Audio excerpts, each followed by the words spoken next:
Right now we are driving to the Chateau De Amerois. We just crossed over into Belgium, so we're out in the middle of nowhere in the Belgian countryside. This place is absolutely as notorious as they come. Definitely some anxiety in the air as we try to expose these creeps. This is a place a lot of people, I can guarantee, haven't heard of, but I want to raise awareness so that people do know what it is and they understand the very dark possibilities of what may be happening inside its walls. Yeah, we're 3 minutes away. Oh, look at that.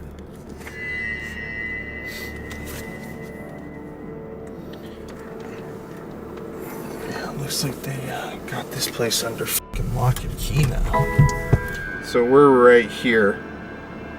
The chateau is right over here in this area to our left. The security here is fucking bananas. I mean, dude, this is actually crazy. Look at how thick this forest is here. You cannot see through. So like whatever the fuck is even behind this, I don't even know. If the allegations of human hunting parties that happen here are true, that would mean that it would be most likely in this forest area where those kids are being hunted and murdered.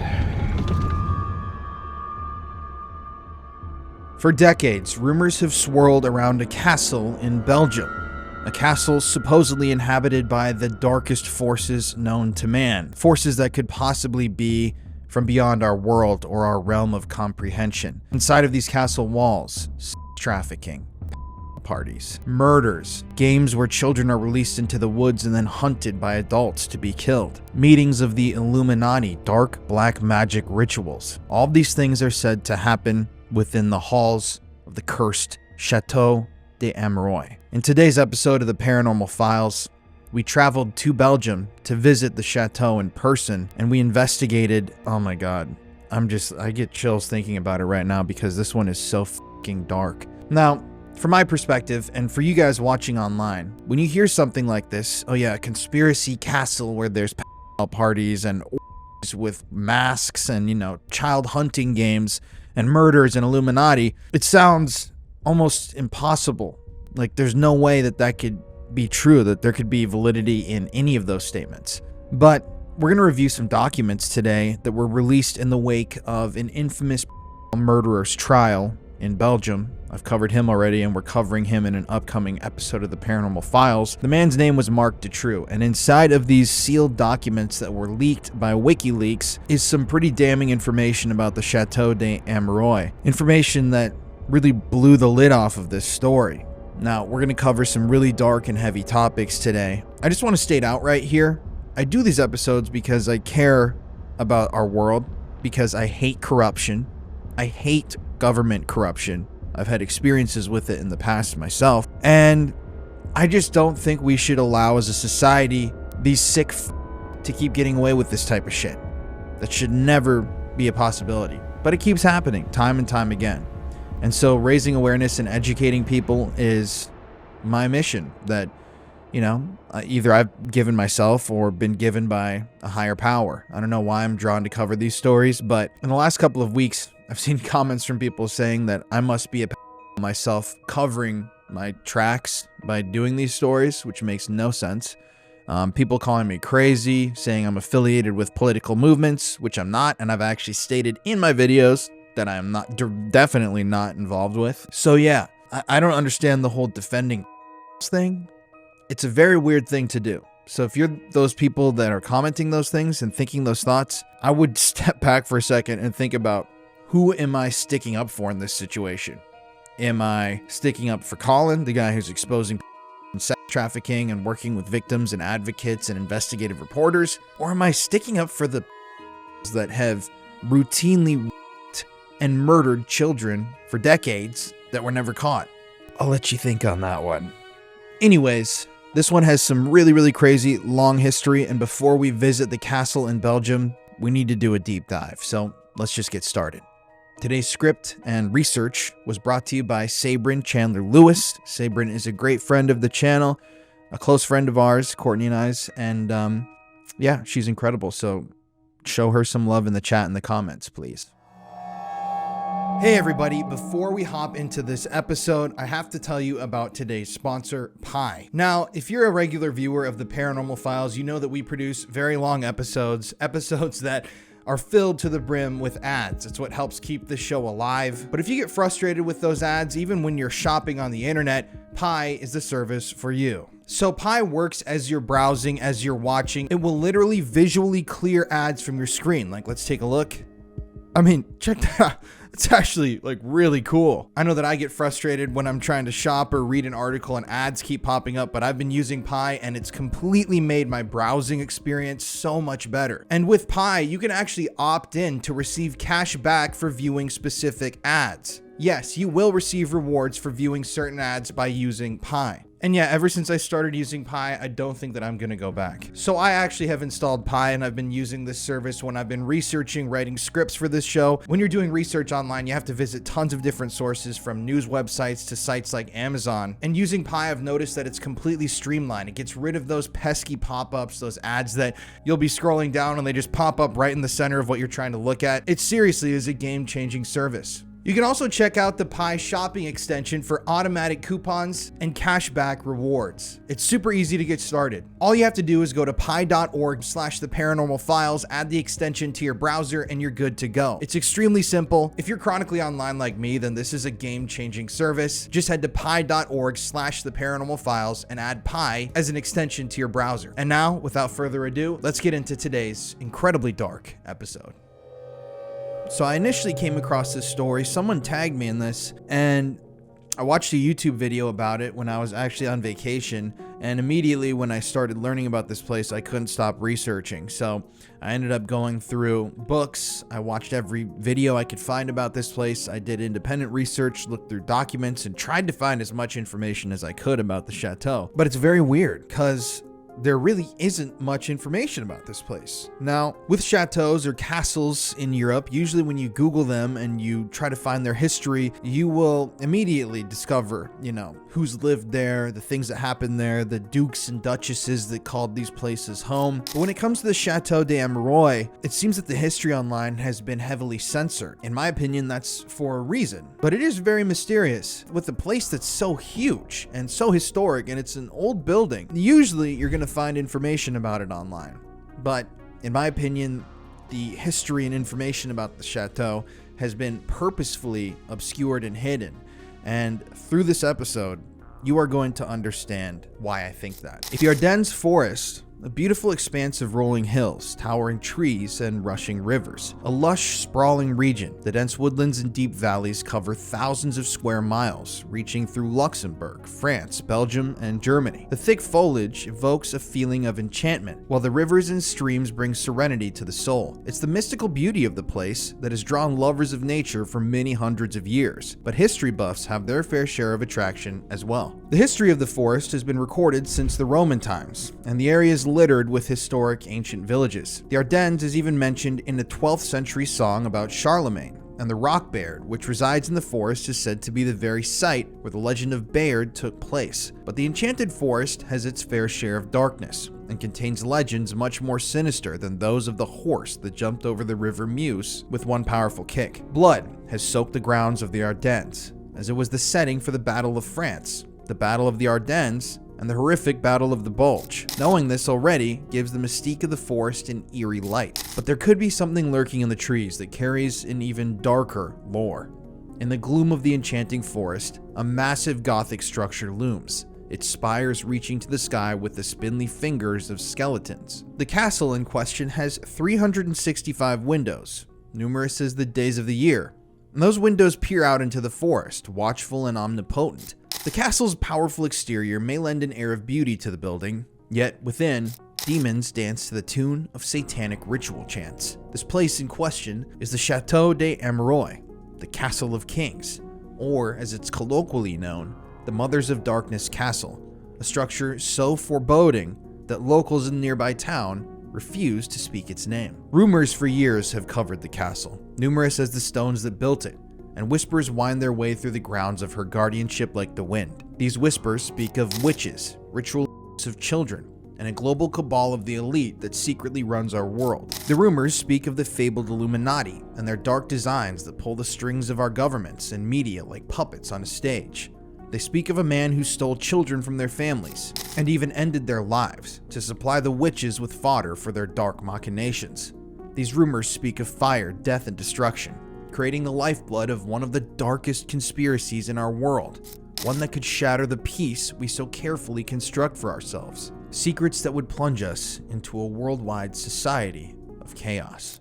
Built originally in 1849 by the Count of Mesnil, Chateau De Amerois resides deep in the countryside of Belgium, only a 12-minute drive south of the town of Bouillon, requiring passage through restricted roadways.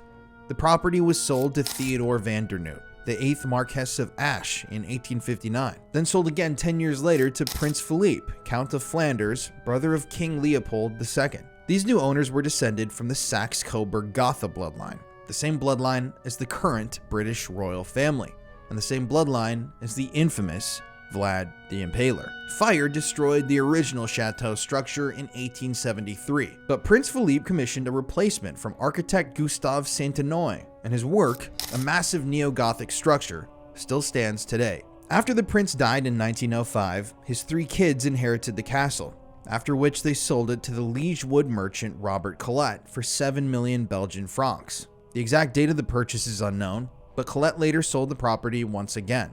Alice Solvay, the niece of Belgian chemist and industrialist Ernest Solvay, purchased the castle, and her family continued its guardianship over 100 years later. The Solvays themselves are an elite family in Belgium, as Ernest and his brother Alfred created a chemical company in 1863, which they named after their family. This company, created to produce sodium carbonate, still operates to this day, and earned $12.4 billion in revenue in 2015, and employs over 30,000 people in 53 countries. Solvay is still in active production today, working on different types of sustainable fuel cells, as well as manufacturing fluorine or fluoride products, such as sodium fluoride, commonly used in drinking water. Now that's a whole conspiracy you can go down, calcifying the pineal gland, fluoride in our drinking water, and the government's real goals behind that. But we're going to leave that to another day. It is interesting, though, that this family that owns Chateau De Amerois is in the fluoride business, which is kind of weird.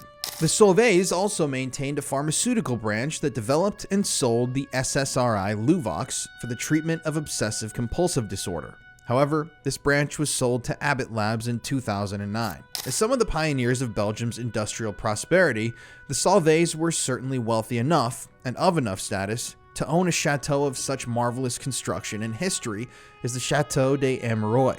But it seems that the Solvays were a private group, as very few photos of the outside of the castle are available or even exist, and pictures of the inside are nearly non-existent. There is no video tour. There are no photos of this place. Quite bizarre. Even in Ernest Solvay's time, he was regarded with rumor, as he and his family led very secretive lives. These early rumors of a secretive family living behind stone walls may have spun the locals into telling even darker tales as time has gone on. Or perhaps there is something more that made them wary of the property. When it comes to the Chateau de Amerois, locals are frightened to speak of the place. If coaxed into telling their stories, they'll tell you tales of darkness, of things far more sinister than a family who likes to keep to themselves. Locals talk about tunnels beneath the building, secret chambers hidden within the castle, a room with 1,000 points of light in the ceiling, and a low melody that echoes through the woods on Belgium's darkest nights. Some even mention Egyptian symbols representing the sun on the building, pointing to dark occult worship.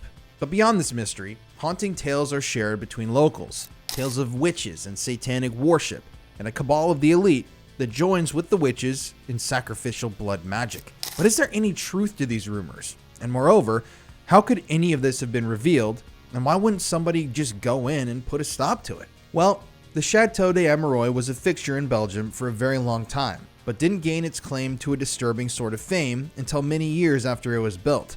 Some argue that the Solvays, that family, were active in secret societies, with tales of extravagant parties that hosted many influential figures. The rumors of the Solvay family were definitely gossip-worthy, certainly, but they weren't enough to warrant such an insidious reputation. People who approach the Chateau de Amerois today have noticed a number of extremely bizarre things. The castle is surrounded by tripwires, barbed wire, and a state-of-the-art security system. They have guards that are patrolling the grounds at all times, secret cameras hidden in the trees, tripwires, motion detectors. There's video and photo proof of these things. Oh, here it is. It's raining like hell. This is the Mother of Darkness castle. I can't get any further. It's very dangerous here. You see the trip wires here? Look here. You got trip wire. Well, my lens is like condensing. I'm really sorry, but I don't feel like getting any further. You know, they will only take my camera away and the footage. This is the Ardennes, the Battle of the Bulge. Yeah. I mean, I'm all wet, and I hope nobody's sneaking up to me because it's got this thing here. You know. So it's the Mother of Darkness castle. Evil, pure evil. I can feel it. You see, there's the evil castle, and there's a sort of a monastery. This is weird, man. It looks like the door of some armored vehicle. It's really heavy. Yeah. Very heavy. Yeah. Thick glass. No, it's like... Look, I'm at the wrong side of the fence now. The castle is there. Never mind. Let's have a look there. Okay, there's the chapel or whatever it is. This place is so eerie. It's really dodgy here. Okay, I'm inside. This is the best shot I can get at. You know. What the hell are they hiding? We ourselves saw that stuff when we visited the chateau, and it's really, really crazy. I've been to 1,000 abandoned buildings. I've been to government buildings. I've broken into buildings that were protected. You know, I snuck onto a Royal Air Force compound in 2019 that was half abandoned. Snuck right by military police. They couldn't give less of a shit. This was in England. But the chateau is like the most secure place ever built. It definitely has a very, very eerie, odd vibe when you're out there. You know you're being watched. It's like Bohemian Grove. And you just know that something isn't right. It feels fucking terrible out there. And it's interesting because though the chateau is a historic building, once owned by a Prince of Belgium, both the National Geographic and the BBC have been denied access to the building by its owners. Yes, National Geographic and the BBC both independently reached out to the owners of the Chateau De Amerois, wanting to talk about the history and wanting to visit the building and show what it looks like inside, but they were shot down. It's so strange. And the Chateau De Amerois, also called the Castle of Kings, through all of this conspiracy, has now gained the notorious nickname, the Mothers of Darkness Castle. The Amerois Castle was before the property of the crown in Belgium of Leopold. The family Solvay had a castle. I called Thérèse Solvay, I called my auntie, but I was a nephew, and we used to go very often during holidays or weekends in the castle. We used to sleep in beds with big baldachin. Like a roof over the bed, like the Middle Age, like a tent. Middle Age, yes, just like a tent.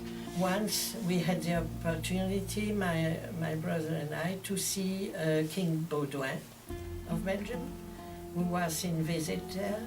So in the castle you found some secret passages. Yes, but not very secret. We like to go by those passages and stairs. And how old were you? I was young, between 10 and 20 years, I think, yes. Yeah. And also, I remember that at Christmas time, Aunt Therese invited one of two children from England, as she was Anglican of religion. She invited poor young children to have a marvelous Christmas time and spend 15 days for Christmas and New Year. And I remember once there was a very little one who was a sort of Cockney, and he spoke very bad English from the streets of London. And another was at the same time, he was Scottish, a little older, 12 maybe. And he was very well Educated. educated. And he was sorry because of the little one. And he said always, shut up, shut up, shut up. And the Scottish had make a party. He had said, I A will... bet. A bet. A bet. He said, at midnight, Christmas time, I will spring and Jump. and Swim. swim in the basin. Oh. Un grand bassin avec jet d'eau. Oh yeah. And he made it.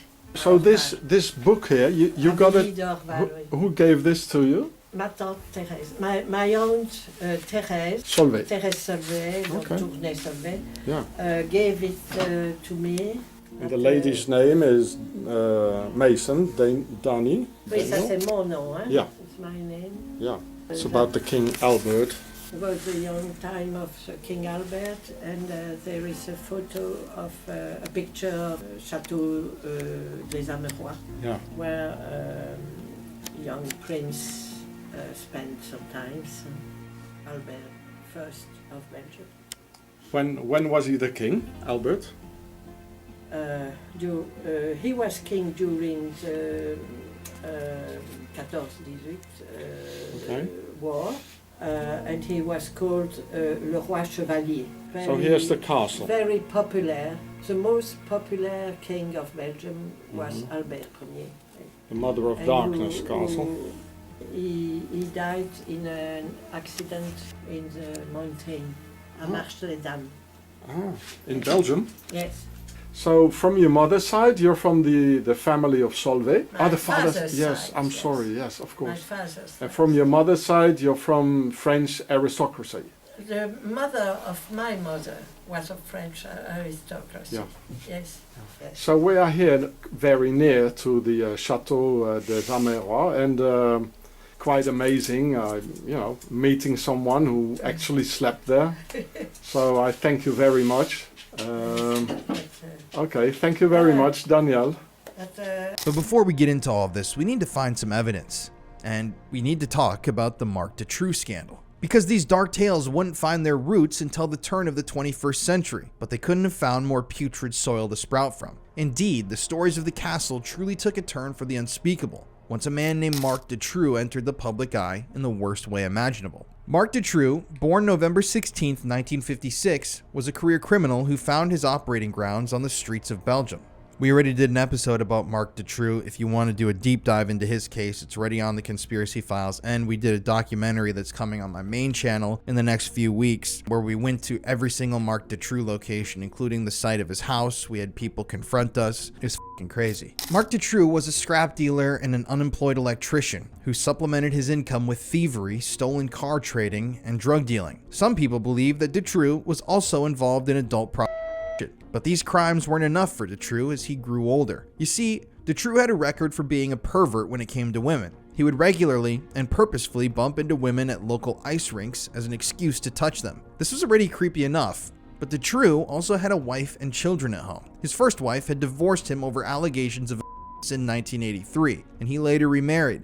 But Dutroux simply wasn't satisfied with one woman. According to his second wife, Dutroux would regularly go out and attempt to cheat, but apparently, he wasn't meeting enough women on these ventures. Since he wasn't reeling in enough prospects the legal way, Dutroux then took his crimes to a much more disturbing level in the 1980s. He began to kidnap and teenaged girls, aided by several accomplices, one of which was his wife. 5 teens, one as young as 15 and one as old as 19, were kidnapped and assaulted before Dutroux was finally caught and arrested. He and his accomplices received jail time. However, Dutroux only received 13 years for his crimes for raping 5 teenagers. And of that time, he only served 3 years in prison. You see, Marc Dutroux was released by Melchior Wathelet, the Belgian Minister of Justice at the time. This release was granted against the advice from professionals, one the public prosecutor, and the other Marc Dutroux's prison psychiatrist. Both of these individuals regarded Dutroux as extremely dangerous, Yet apparently, the Minister of Justice thought otherwise.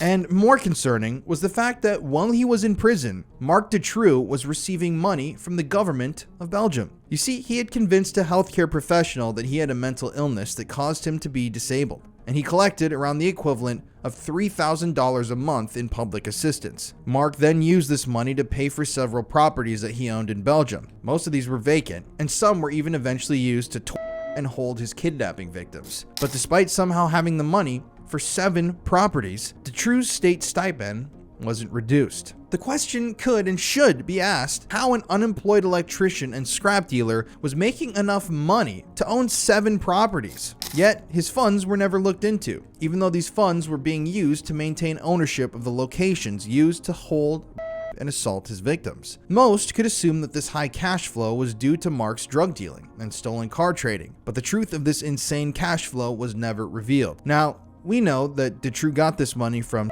trafficking and children to the elites, but we'll talk about that in a second. While Marc was in prison, he was prescribed sedatives for a fake sleeping disorder that he created, sedatives that he would later use on his victims. After his early release in 1992, Dutroux went a step further into the criminal world. Kidnap and rape weren't evil enough for him. He had to turn to murder. Converting the basement of one of his homes into a dungeon with a hidden door, Dutroux took to the streets, this time targeting even younger victims. And as children began to disappear across Belgium, people began to panic. From June 1995 to August 1996, 6 girls, 2 as young as 8 years old, were confirmed to have been abducted by Dutroux, though some believe that many more children were victims of this evil man. And of the 6 victims, 4 were murdered. I definitely think Dutroux had way more victims. I mean, I know that that's true. There's so much proof of it. Dutroux's reign of terror only ended, though, when Belgian police discovered 2 of his victims chained in his basement dungeon. 4 of the girls had already been killed, and these 2 were incredibly lucky to be alive. The proper investigation could have saved more. You see, the house where the victims were being held had already been searched before, after a credible tip was provided that came from Dutroux's own mother. You see, tips had been coming in about Dutroux for months, but the police, for some reason, never followed up, despite Dutroux already being arrested and convicted on rape charges only a few years in the past. So many people had called the local police and said Marc Dutroux is abducting and raping children, and they didn't do anything for some reason, even though he was already convicted of raping teenagers just a year or 2 before. And Dutroux's mother actually called in a tip and said, I think my son's doing these things. So the police went to Marc Dutroux's house. While they were in there, they heard the screams of children. The police talked about this. They actually said they were hearing screaming and children, and there was something that they were hearing, and they didn't do anything. The police later on said that they assumed the voices were coming from outside, and they didn't attempt to find the hidden door to the dungeon that concealed them. And because of this failure, the 2 8-year-old victims would later die. That's right, the police were in the house where the girls were being held hostage. They were hearing the girls scream, acting on a tip about Marc Dutroux abducting and children, and they just walked out the door and let those kids die. They should be sentenced to prison. Dutroux was only caught after being positively identified while he was kidnapping someone. He was finally arrested on August 13th, 1996, along with 2 of his accomplices. And as police investigated the horror show Dutroux had left behind, they located tapes and the bodies of children buried in his backyard. But moreover, they discovered the body of one of Dutroux's accomplices, a man named Bernard Weinstein, whom he had allegedly killed because he had become a liability and was at risk of being caught by police. Dutroux had been caught, and he would finally be sentenced to serve out the rest of his life in prison. But a botched investigation would set all of Belgium into a frenzy. You see, aside from the police having allowed the deaths of those 2 8-year-old girls by failing to properly investigate, the Belgian police practically protected every other accomplice of Dutroux's that could have been revealed. You see, throughout their investigation, the police found videos, undeveloped film, and photographs of the victims. However, the police failed to examine them. Furthermore, a speculum, a device used to examine the during a pelvic exam, was located in Marc Dutroux's home and was even handled by police, but it was never sent in for forensic analysis.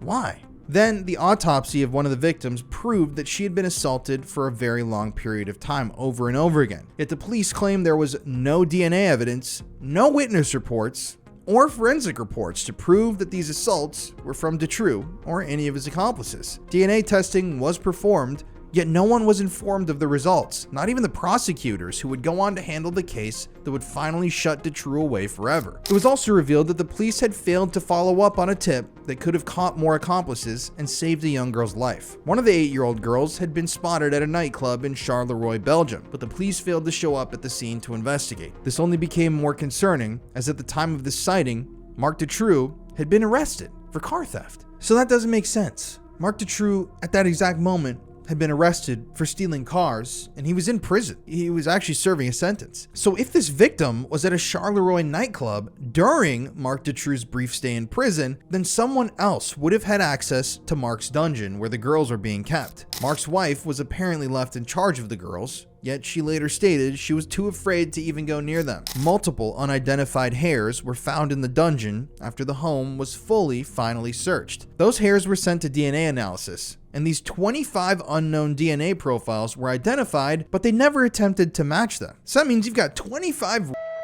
whose hairs were found in Marc Dutroux's dungeon, and the police have done the analysis. They can compare these hairs, but they just never did it. And even more disturbingly, a judge lied to one of the case prosecutors about this harrowing fact. Besides all these failures, judges were removed from the case, victim testimonies were thrown out, and one of the victims who came forward about Dutroux was assaulted in the media and called a liar to make her lose credibility in the eyes of the public. With all of this, everyone knew that there had to be something else at hand, something that simply just couldn't be incompetence. Many could see where this was going. It was clear that the Belgian government was protecting someone, or worse, multiple people. It was revealed that Dutroux was supplying children to a ring, and there were accomplices within the business world and the government of Belgium. One of Dutroux's accomplices admitted that the 2 girls, the 2 youngest, were kidnapped on the order of a mysterious third party. But then suddenly this accomplice stopped cooperating with the police because of death threats. Pointing further to the fact that Dutroux was acting on orders, it was shown that he owned several houses, and by the end of the investigation, they determined that he was worth 6 million francs. The police didn't follow this trail though, but someone else did, thank God.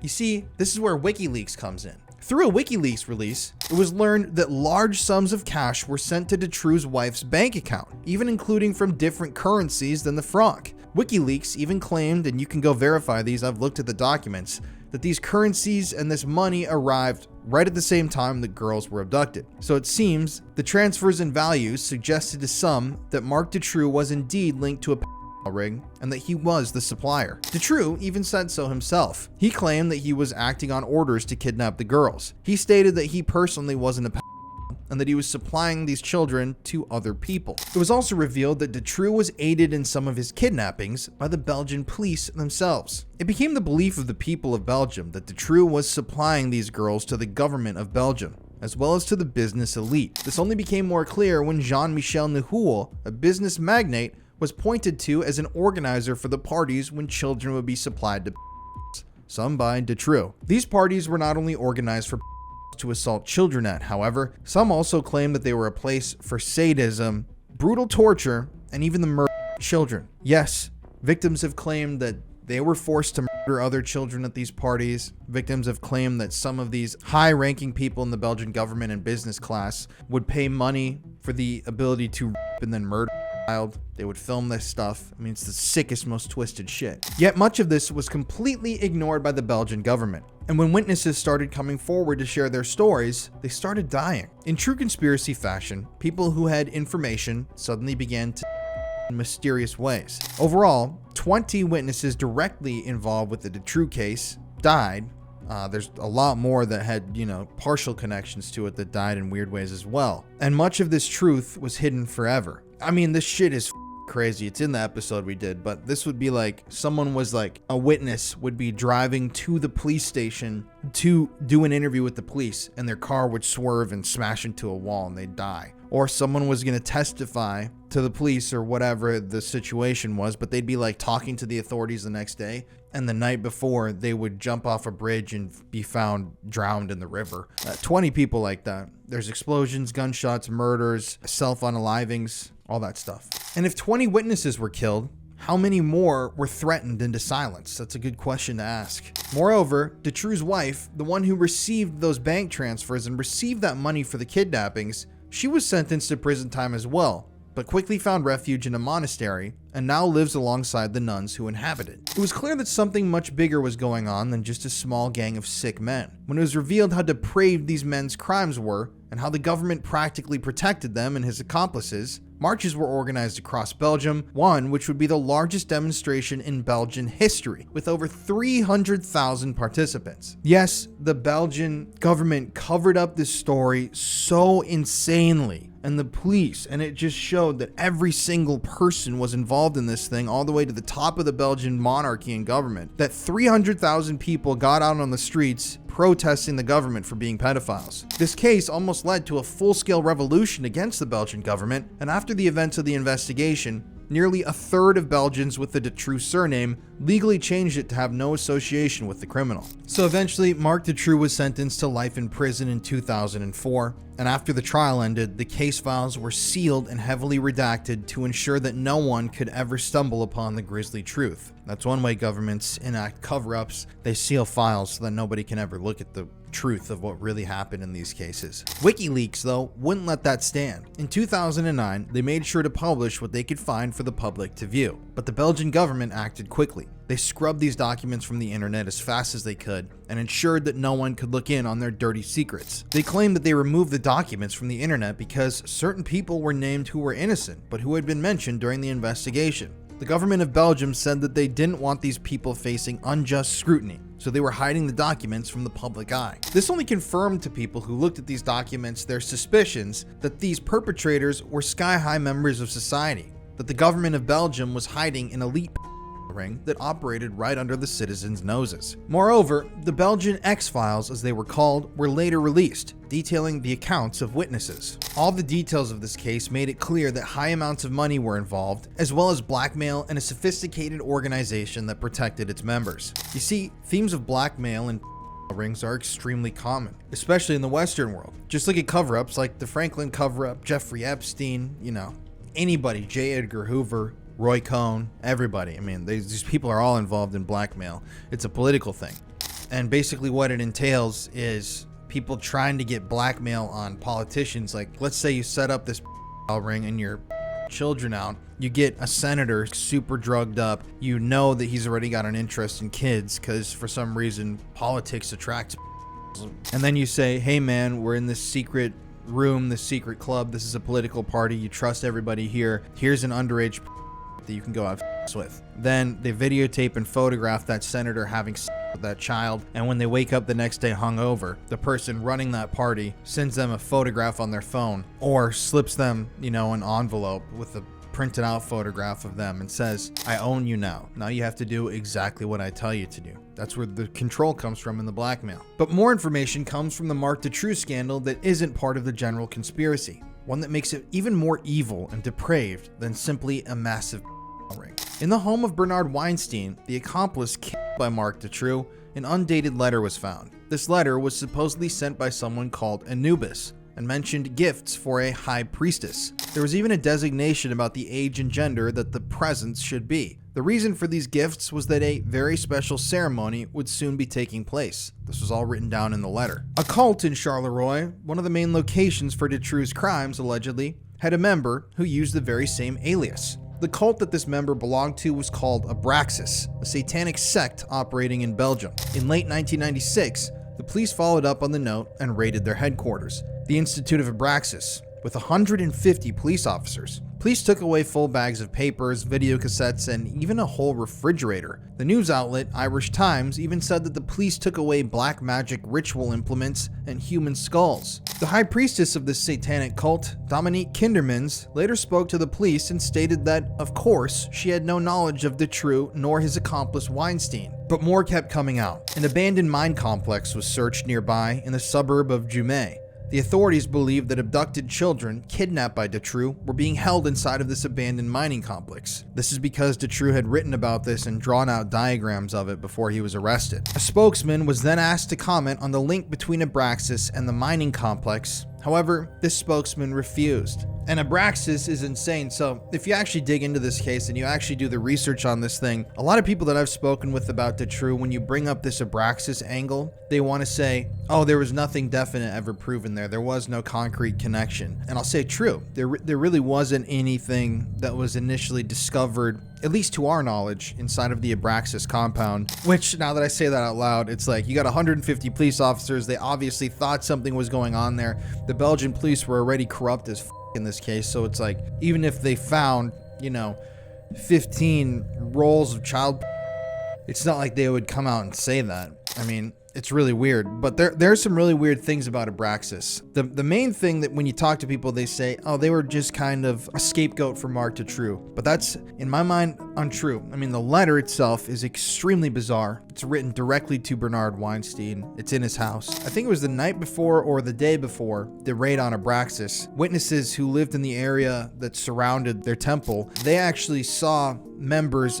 loading a ton of shit out of the building. Like, it looked like they were moving out, they said. There's people that saw this and they testified about it. So it's just, really weird timing. What are the odds that you're going to be moving out a ton of shit? I mean, like, that's a really weird point. People have mentioned rumors for many years that secret tunnels connect Chateau De Amerois to the rest of Belgium. But there's even more compelling evidence that links Marc Dutroux, his massive organization, and the Mothers of Darkness Castle. Many of the Marc Dutroux scandal activities are said to have taken place in castles, named by leaked documents on the Dutroux case. This theory was further pressed forward by the 2001 book, PEDOPHILE, The Scandal of the Dutroux Affair. In this book, the Chateau de Amerois is said to be the site of not only child abuse, but also satanic rituals. Apparently, according to the authors, a report that surfaced from the Dutroux affair brings a concerning letter to light. It's from a retired gendarme or police officer, and specifically, it mentions this castle. This gendarme apparently hosted a priest from Mexico in early 1996. A friend of the priest, a Dutchman, came to pick him up from the gendarme's home. This Dutchman apparently claimed that the Chateau de Amerois was a place where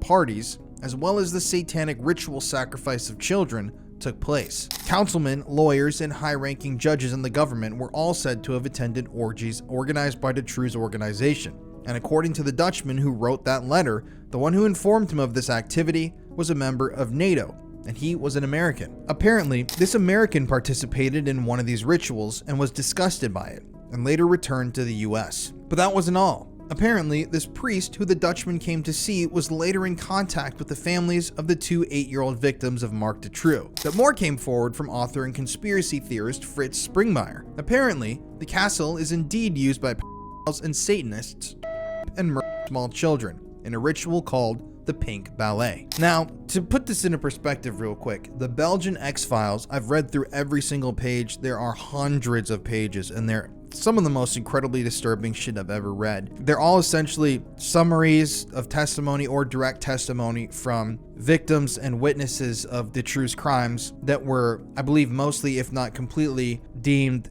unusable in court. So they had hundreds and hundreds of pages of testimony of children talking about getting, naming people's names, talking about watching children get. I remember one of the things I read was this girl watched these men make another little girl, I don't even know how to say this, she had no clothing on, and apparently they made a dog do things to the girl, and then they allowed the dog to eat the girl from the privates up while she was alive, and they filmed this whole thing, and the men were laughing watching this. We actually visited the place where that was supposed to have happened in our Dutroux documentary. But that's just one. There's thousands of things like that these children are claiming happened. And the police completely ignored all of them and said that, yeah, this stuff didn't happen. These are just, we can't confirm that this happened because there's no witness that's going to speak to it other than the witness themselves, which is the child. And so that's why when you get into these X-Files, it's a controversial thing because, it's weird. There isn't like direct physical evidence, but there is a lot of really, really, really direct evidence. Like there's one victim who testified named Regina Loof, and she talked about where that dog thing happened, and she described the interior of this building, said it was made by this corporation. It's got a very distinct interior. She described the furniture, the lighting, everything. It was an industrial building, so a place that a child would never be. She had no family that worked there, anything like that. And when the police brought her there to talk about it, they went into the building and found that it was exactly how she had described it. So stuff like that, there's a ton of corroborating evidence in there. And it's just wild to me that the police just never did anything. They sealed these files so that people would never read them or learn about this stuff. But let's get back to the chateau and the pink ballet. I just wanted to explain that so when we talk about the Belgian X-Files, you know what I'm referring to. It's victim testimony. The pink ballet is mentioned quite regularly in the Belgian X-Files. The files were named the X-Files because the witnesses' own identities were redacted in favor of the letter X and a variable associated. So these kids, these victims, instead of using their names in these X-Files, these victims were referred to as X1, X2, X3, X4, and so on. The witnesses state that the pink ballet was connected to or supplied by Dutroux and his accomplices. Apparently, video evidence was captured of this event, videos which included the faces and names of prominent politicians. With confirmation that this ritual exists, could Springmeier have been taking it a step too far by saying it was a satanic ritual where took place? Witness X1, or Regina Loof, says otherwise. During the trial, Regina was deemed witness X1 to protect her identity, but later came out into the open. This woman and others described some horrific events that would occur at these gatherings. Loof went to the media in 1998, being interviewed by Panorama, partially sharing her story. According to Regina, she was raised by her grandmother from birth to be used by the massive ring, of which Dutroux was only a small part. Regina was trained in the most demented of ways, experiencing things that children should not even know exist, let alone be subjected to. Regina stated that she began to be abused by pedophiles within the ring at the age of 3 or 4, and that money was the primary objective. She also said that snuff films were a regular aspect of her life. When she was 10 years old, Regina claimed she became pregnant by a pedophile. After giving birth to this man's baby, Regina was only allowed to be with her child for a few moments before this group of pedophiles ripped the baby from her arms, assaulted it, and murdered the baby, then murdered its corpse, all on video while smiling and laughing in front of Regina, since she was 10 years old. She continued on, saying that when children were past the age where they could be bought and sold, they were killed on film, and those films were then sold to clients. Regina stated that she had seen the films herself, and that these videos were regularly viewed and played at these parties. At these parties, several children will be provided to groups of pedophiles. She went on to say that those who had been witnesses to the murder in real life were at the parties, and that they gave commentary as the video was playing out, cold and remorseless of their monstrous crime. She stated that while the pedophiles would be watching these snuff films, she and the other children in attendance were rendabel was, die niet meer genoeg opbracht of die, laten we zeggen, zo emotioneel eronder doorging dat dat kind eigenlijk niet meer voor het netwerk kon gebruikt worden, die belandde in het eindcircuit. Het eindcircuit was het laatste stadium, daarin werd je vermoord. Dat was eigenlijk de laatste keer waarin dat ze nog geld konden maken van u. Hè. Dat was eigenlijk de grootste bedoeling. Zo'n kind die in het eindcircuit terecht kwam, die werd ofwel gebruikt voor daders die zelf de moord wilden doen, maar niet op film wilden staan. Of die door, laten we zeggen, figuranten vermoord werd. Waarvan dat dus degene die de opdracht gegeven had, de film kreeg. Dat waren de twee keuzes die je had als dader. Als slachtoffer had je geen keuze natuurlijk. Maar die films kwamen niet in een commercieel circuit? De films kwamen niet zozeer in een commercieel circuit terecht. De films werden gemaakt in opdracht van 1 persoon. En daar bestonden eigenlijk heel weinig kopies van. Dat was eigenlijk alleen maar 1 film voor die persoon. En dat was alles.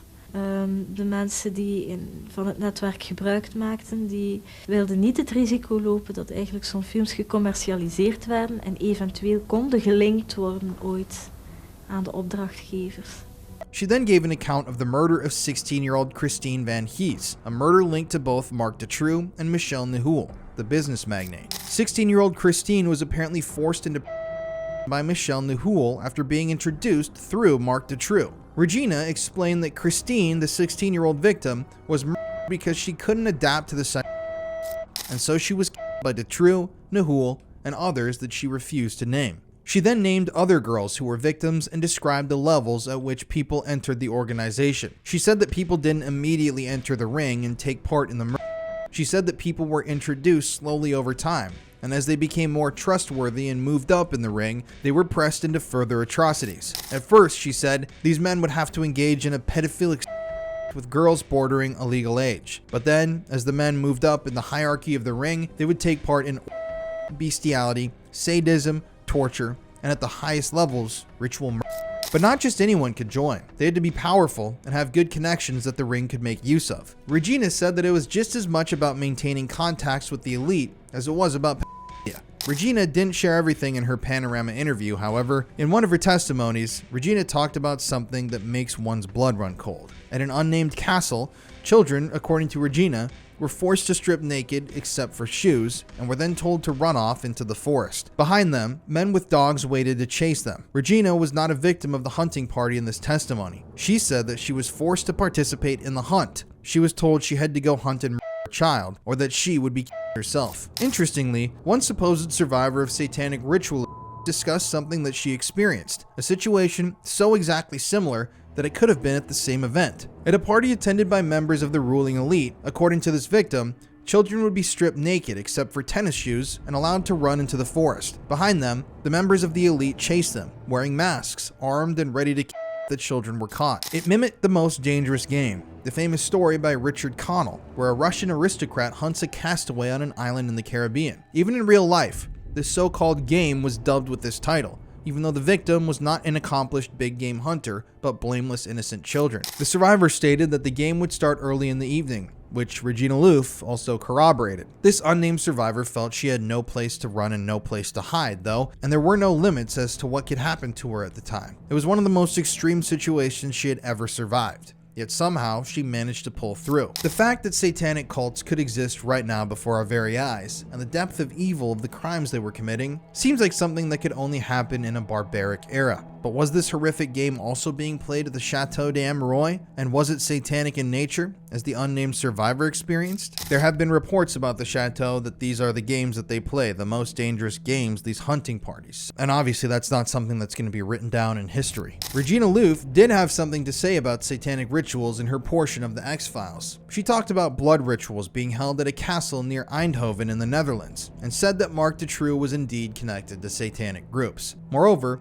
multiple witnesses in the X-Files claimed that prominent men in Belgian society were witnesses to and accomplices in satanic rituals at several locations in Europe, some of which included blood magic and sacrifice. But who was this cult, and what was their aim? Well, one of the cults that was named in the files of Dutroux's case, like we mentioned before, was Abraxas. This cult's name has ancient origins, and is known to worship a demon by the same name. This demon is mentioned in an ancient Egyptian invocation, as well as in Judeo-Christian texts. The Basilidians, described by Infernal Dictionary author J. Colin de Plancy as the heretics of the 2nd century, labeled this being as the supreme god. The Catholic Church had labeled this being as a demon, and Plancy stated that the Basilidians attributed Abraxas' rule to 365 skies and 365 virtues. Plancy further states that the Basilidians believed Abraxas sent Jesus Christ to Earth, and that Jesus was merely a benevolent ghost. The being is referred to as several different beings, some claiming it's a god, some a demon, and some an archon. What is repetitious in all beliefs, though, is that 365 is a very significant number for this being, as the name in Greek contains the number 365. The same number as the days in the year. The Basilidians believed that Abraxas had another 364 gods at his disposal. Interestingly,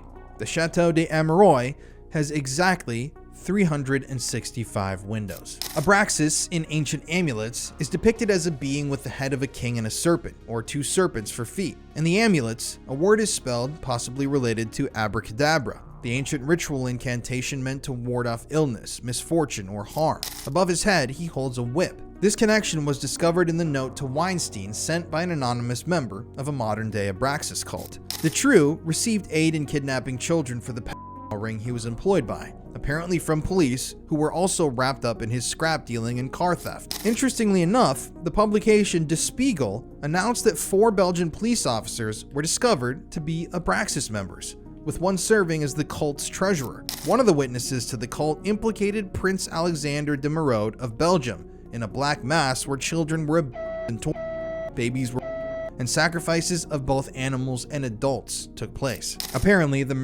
in this ritual were men in black hoods. Prince Alexander is again implicated by Witness X2 as being part of the child hunts that Regina Louf described, though these occurred at Chimay Castle. Satanic feasts are also mentioned, as well as a ritual where an infant and sheep are and their blood combined while an takes place. If this weren't enough, apparently, according to these files, children were forced to eat human flesh and were branded with hot irons. It doesn't seem that any sane being could preside over such horrors, but according to some, those who preside over the rituals were once victims themselves. The Chateau De Amerois is better known by English speakers as the Mothers of Darkness Castle, and this name comes from the supposed witches who allegedly perform dark magic within its halls. Called the Mothers of Darkness or High Priestesses, it's claimed that these satanic witches were ordained from birth, having descended from old satanic families. Rumors abound that the powerful elite have been part of satanic families for generations, with some even saying that Queen Elizabeth, the same bloodline as the former Saxe-Coburg owners, is also descended from Satanists. The Mothers of Darkness, or the witches of the Chateau de Amerois, are said to have been the subjects of satanic rituals from an extremely early age. These rituals are alleged to contain physical, sexual, and mental abuse. This abuse results in a dissociative disorder that allows children to be programmable, so that as they grow older, they will willingly participate and even perpetrate the abuse of children. This dissociative disorder is typically multiple personality disorder, now known as dissociative identity disorder. This abuse that these children suffer at a young age fractures their minds early on due to the continuous trauma. In dissociative identity disorder, a victim's personality becomes incredibly warped as a way to deal with the extreme suffering they faced as children. Because they were trained to live with the trauma, they become accustomed to it, and they're groomed to take part in it. The result of mental trauma is well documented, with sexual abuse survivor Paul Benassi, famed for speaking out against the Franklin Credit Union ring, suffering from the same disorder, claiming that he too was abused as a child in order to be programmed. But back to the witches of the chateau. According to people who've researched this matter, when these women, the Mothers of Darkness, have reached adulthood, they're finally able to continue the cycle of violence that dominated their whole lives as children. Now that these women are adults and hardwired to accept the trauma, they perform these horrific rituals at the behest of the elite, doing their bidding regardless of the cost. Now, where does all this information come from? I mean, it seems like we're just pulling this from thin air, right? Well, Regina Louf can be cited as a source of evidence in this case. She stated in one of her witness testimonies that she was forced to participate in the abuse as she got older, already having been programmed to accept the abuse from her earliest days. From a young age, Regina was programmed to accept the traumas of her life, even apparently forced to at some points. If Regina could be trained to perhaps these women of the Chateau de Amerois could be trained to do even worse. Something eerie about the Chateau and the Mothers of Darkness as well is, apparently according to some people and some stuff that I've read, these women are never allowed to leave the walls of the castle. So that would mean that these witches, these satanic witches, are inside of the Chateau de Amerois at all times. They don't come outside, maybe every once in a while at night to do these rituals, but they're held there and confined there and broken and abused until they become these contorted human demons. So that was eerie when we visited the chateau, thinking there could be these people in there. But why in Belgium? Why would all these horrible things be happening there? And why would a satanic cult be hiding in the Chateau de Amerois? Well, Brussels hosts the Council of the European Union, as well as serving as a hub for NATO, just as a NATO member was mentioned in the witness statements about the chateau. Because of these major organizations being concentrated here, some believe that Belgium is the concentration point for the New World Order. Many rich and powerful people make stops in Belgium, all well connected and useful for a cult such as Abraxas. Perhaps because these connected people meet here, Abraxas uses it as a poaching ground for inducting new members into their dark ranks. Or perhaps it's the other way around. Perhaps this massive satanic cult, with satanic ritual sites mentioned across Belgium, Holland, and the Netherlands, placed their own into these positions of power and flourished from there. There are more supposed satanic estates in Belgium itself. We visited a few of them. Certainly, the Institute of Abraxas and Chateau de Amerois aren't the only ones. These rituals are said to bring the members of satanic cults power, fame, and riches. These kinds of lures are exactly the type that would lure those seeking power in Europe and world governments in. Such a thing could lure anyone, even if they aren't willing to do what's asked of them. Apparently, one such man exists who saw the inner workings of the cult and said no. His name was Ronald Bernard, a Dutch banker. He's gone on interviews, he was a whistleblower, and he claimed that the world's elite did participate in these satanic rituals, those that involved the abuse of children, and torture. But how would he know this? Well, Ronald Bernard was one of the men they asked to attend, and he did. But he found that he couldn't stomach what these cultists were doing behind closed doors. This is pertinent. All this made me believe. You see, Bernard was a major player at the highest levels of finance and turned whistleblower for the evil elite after seeing the truth of what they did. He gave information on what the world of the elite did, what he was asked to do, and who they really were, as well as how long this had been occurring for. Ronald Bernard said that he played at a high level for 5 years, but it didn't happen overnight. He had to earn his place amongst the ranks of the world's highest level power brokers. Interestingly, comments made by Regina Louf mirror this admission. She stated in her interview with Panorama that to be introduced into the ring, you had to be asked to join and slowly brought into the fold. She stated that men were started off with girls aged 16 to 17, and that as they were pulled further into the ranks, the ages got even younger as you moved up. And how did Bernard earn his place in the ring? He said that in the financial world, he saw the truth as it really was, instead of only a small portion, because he could connect the dots of information and complete the pictures himself. Because of this unique position, he learned all of the actual truth, as he called it. When asked in what regard, he said that his clients gave him glimpses into how the world worked. He stated that in hindsight, he didn't know everything, but he did know a lot because his clients were banks who didn't want blood on their hands and needed someone to cover their trail. Within those banks, he said there were always several people who knew damn well what was going on. He said that on average, 1% of a bank knew the truth regarding the happenings within the world because they were involved with the flow of money. He stated that he worked with governments, multinationals, secret services, as well as terrorist organizations. He stated that you get all of the groups involved with the big money as clients. After this happens, he says, you start to see the connections. In other words, everyone knows a little piece of everything, but only those at the very top know the whole story. But because Bernard was in the middle of it all, he saw and knew everything and how it related to everyone involved. He saw where the money was coming from and where it went, and continued to gain information. And through that, he gained the complete view of everything that was happening in the world. In his position, he said he had to serve and keep everyone happy, everyone in every group, including the terrorist organizations. He later on stated that the secret services of countries were thought of as a body meant to protect the people, their country, etc. But in truth, he stated that these were the criminal organizations hiding behind a mask. But what did he mean by that? He was talking about the fact that these secret services are the ones financing and creating wars, much like the CIA-funded Iran-Contra scandal back in the 1980s. He was talking about the fact that these high-level organizations were the ones creating all the misery in the world. Secret services, he said, would stop at nothing. They needed nothing, but they also had their own flows of money. He said that they were trading in drugs and weapons, as well as in people, and that all that money had to go somewhere. Everything in this world has to be financed. He said that every government in the world was engaging in this activity, everywhere, no matter how clean and high-standing the country looked. He said the entire world as we know is only an illusion that we all collectively believe in. He went with all of it for a time, but then all of those horrible things began to eat at him. Bernard had seen the true horrors because of his complacency. In the interview, the host asked Bernard to tell her the worst thing he had seen, the tipping point that made him decide to speak out. In response, Bernard stated, "That was the beginning of the end. You get so deep in these circles, you sign a lifetime contract, not with blood or anything, to never disclose the names of companies, organizations, or people. I think that's why I'm still alive." To put it carefully, most of these people followed a not very mainstream religion. So you have Catholics, Protestants, all sorts of religions. These people, most of them, were Luciferians. And then you can say, religion is a fairy tale. God doesn't exist, and none of that is real. Well, for these people, it is true and reality, and they serve something immaterial, what they call Lucifer. But then at some point, I was invited, which is why I'm telling you all this, to participate in sacrifices abroad. That was the breaking point. As he begins, Bernard can barely speak. He looks and sounds as if he's beginning to start sobbing, doing his best to hold himself together. As he holds back tears, his voice breaking, he states, "Children." The interviewer is taken aback, unable to believe it. She asks if he was truly invited to do such a thing, and he confirms yes, he was asked and he couldn't do it. Bernard had been asked to participate in child sacrifice to Satan, and that was his breaking point.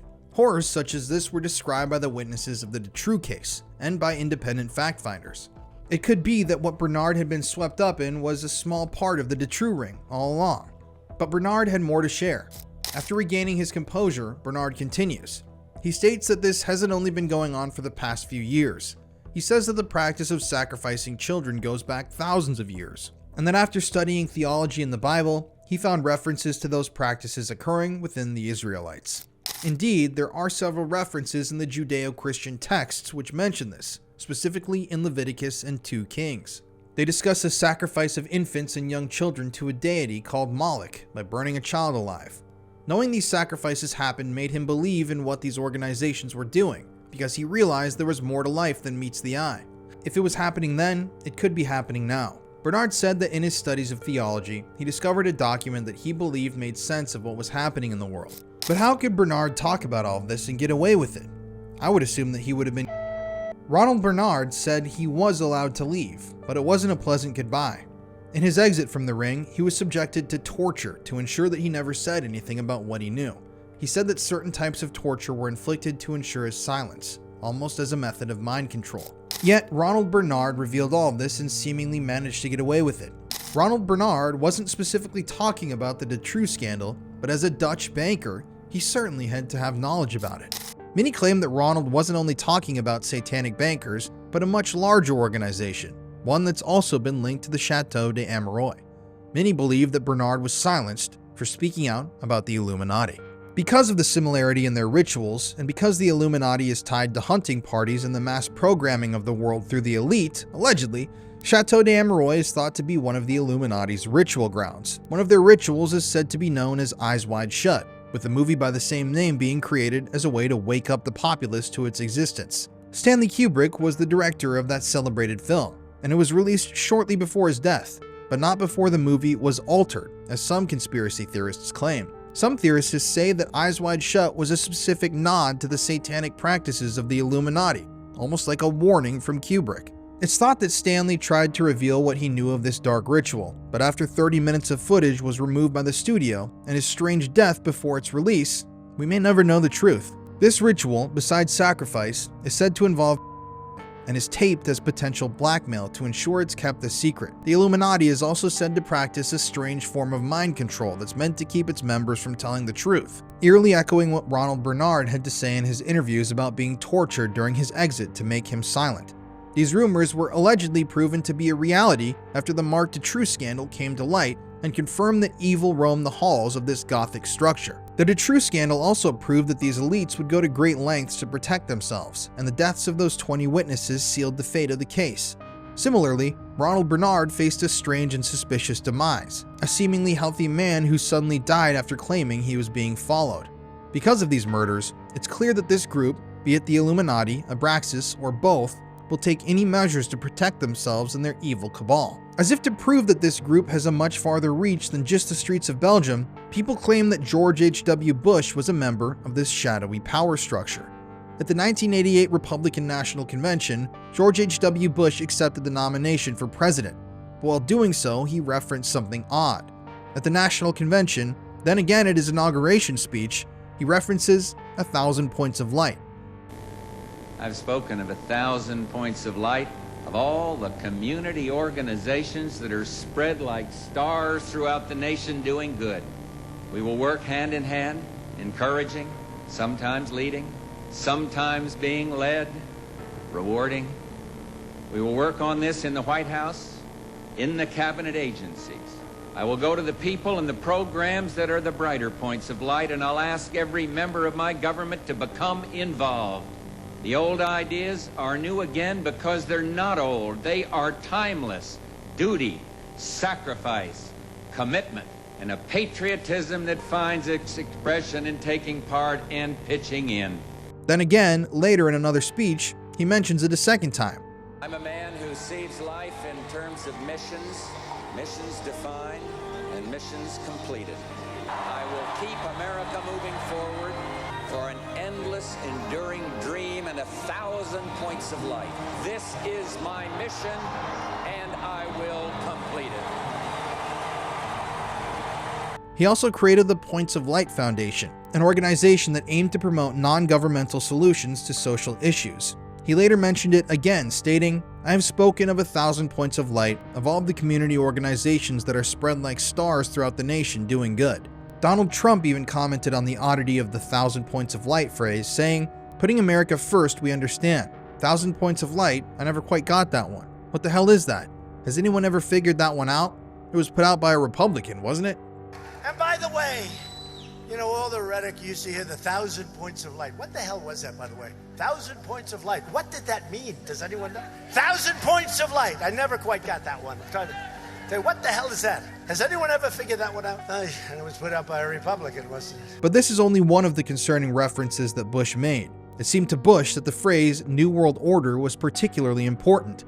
In a later address, Bush stated the following: "We have before us the opportunity to forge for ourselves and for future generations a new world order." Out of these troubled times, our fifth objective, a new world order, can emerge. A new era, freer from the threat of terror, stronger in the pursuit of justice, and more secure in the quest for peace.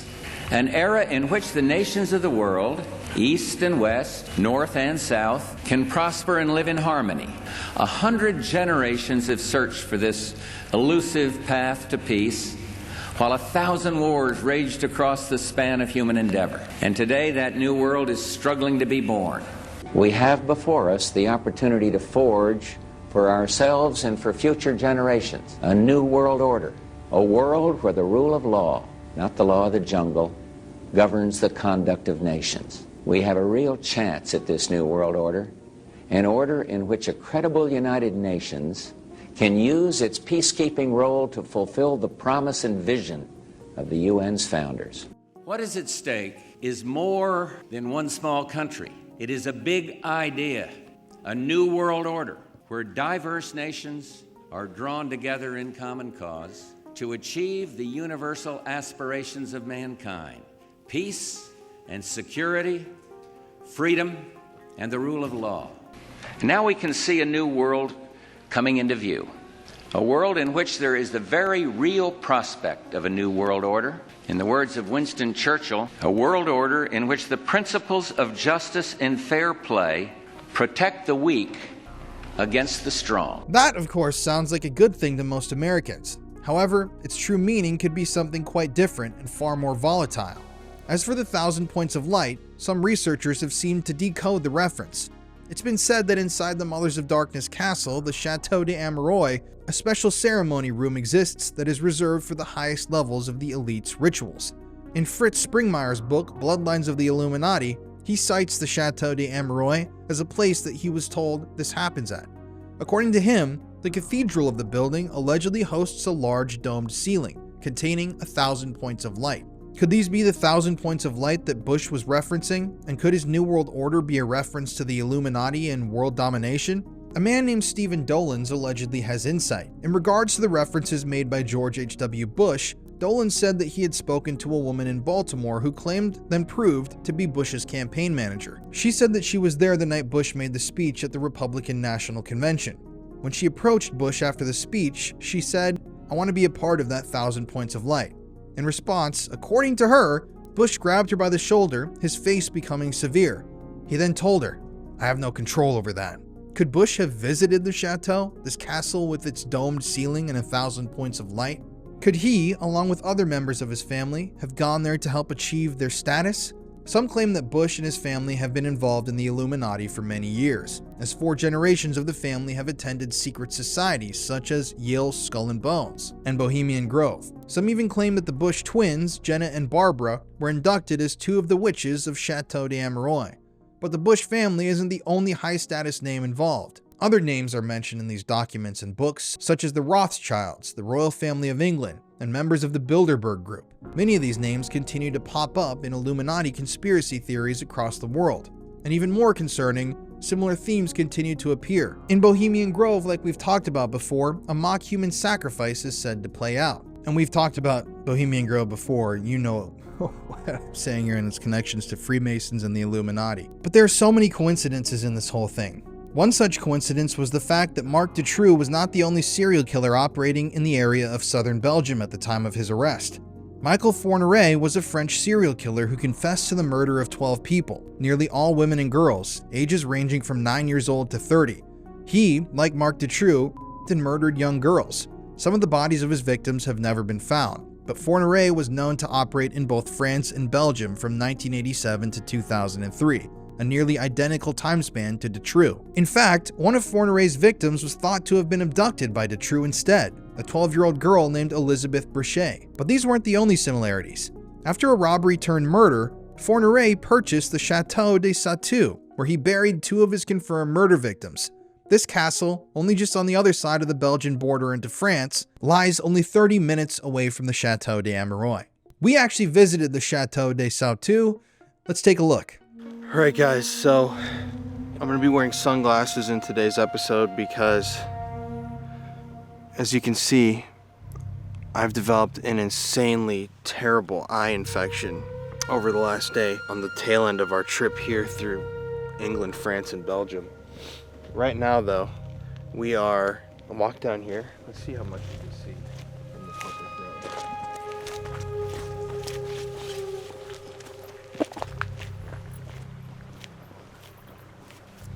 You can't even see the chateau from here. But behind me, this is the entrance to a property that was once owned by a man named Michel Fournier. I don't really know how to pronounce that last name, and I tried to Google Translate, but I don't have service. Essentially, he was a serial killer who was living at this house, this chateau. He was murdering children, torturing and murdering children inside of the house and in the area, and burying them on his property. He confessed to 12 murders. People suspect that he murdered a lot more people, but there's also a lot of rumors online that this chateau, this house, castle, mansion, is tied into the Dutroux network. Individuals that were kidnapping children, assaulting children, they got off on doing that, torturing them, and then disposing of them. I've seen a lot of links online between Dutroux and this is the Chateau de Amerois. I was hoping we'd be able to get a shot of the place, but yeah, you can't even see it. It's like right down this road, but we're investigating chateaus in this chapter of this investigation. This place comes up a lot with different symbolism. The name, some people claim so too, almost represents Satan. If you're looking at the Pharaoh's alphabet, I forget the terminology for that. But yeah, this is some weird spooky shit. We're like way in the back roads right now of in France, trying to get to the bottom of this story.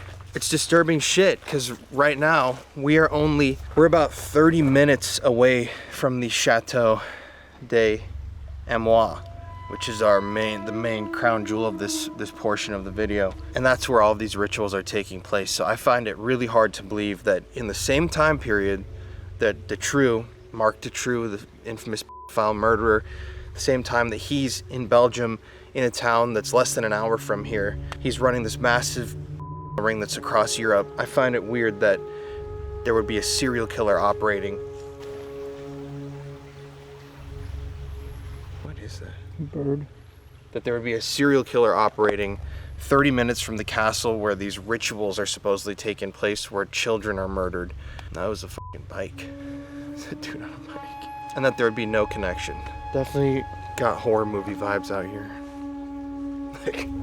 I feel like this is like the French Texas Chainsaw Massacre area. Especially, I feel like you see those trees online. It's those types of trees where it's pitch black in the middle of them. Mm-hmm. I've never seen those in person. Like no bark on them either. Freaky. And my eye is killing me. Oh my god. This is the road that leads to the chateau. So this is obviously not a road we can take our rental car down. But look at that. How creepy are these woods? Very.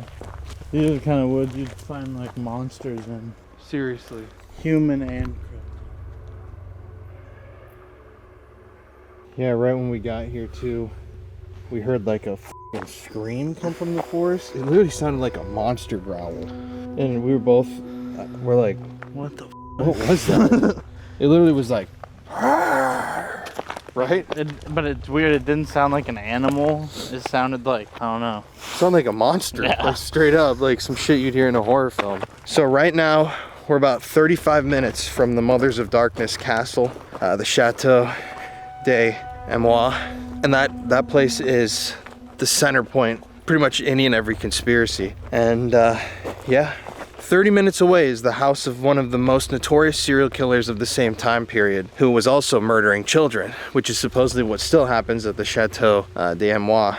I just think it's odd that they're not connected officially. While there isn't more than a similarity in these cases, the fact is that two serial killers, both targeting women and young girls, operated at the same time in the same area and operated at two castles that were only 30 minutes apart from each other. In addition, numerous castles are mentioned in the Belgian X-Files on the Dutroux case. If it's more than an odd coincidence, how many castles today are used to bury the bodies of children subjected to pure horror?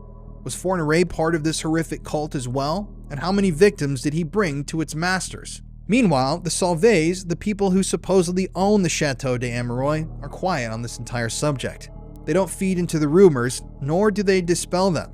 The Sauves continue to dodge questions, avoid the public eye, and hide their involvement in any occult activity. It would seem that a simple solution to these rumors would be to allow National Geographic inside of the castle, or at least publicly reveal pictures of the interior. Yet, the family allows these rumors to continue, rumors that haunt the locals.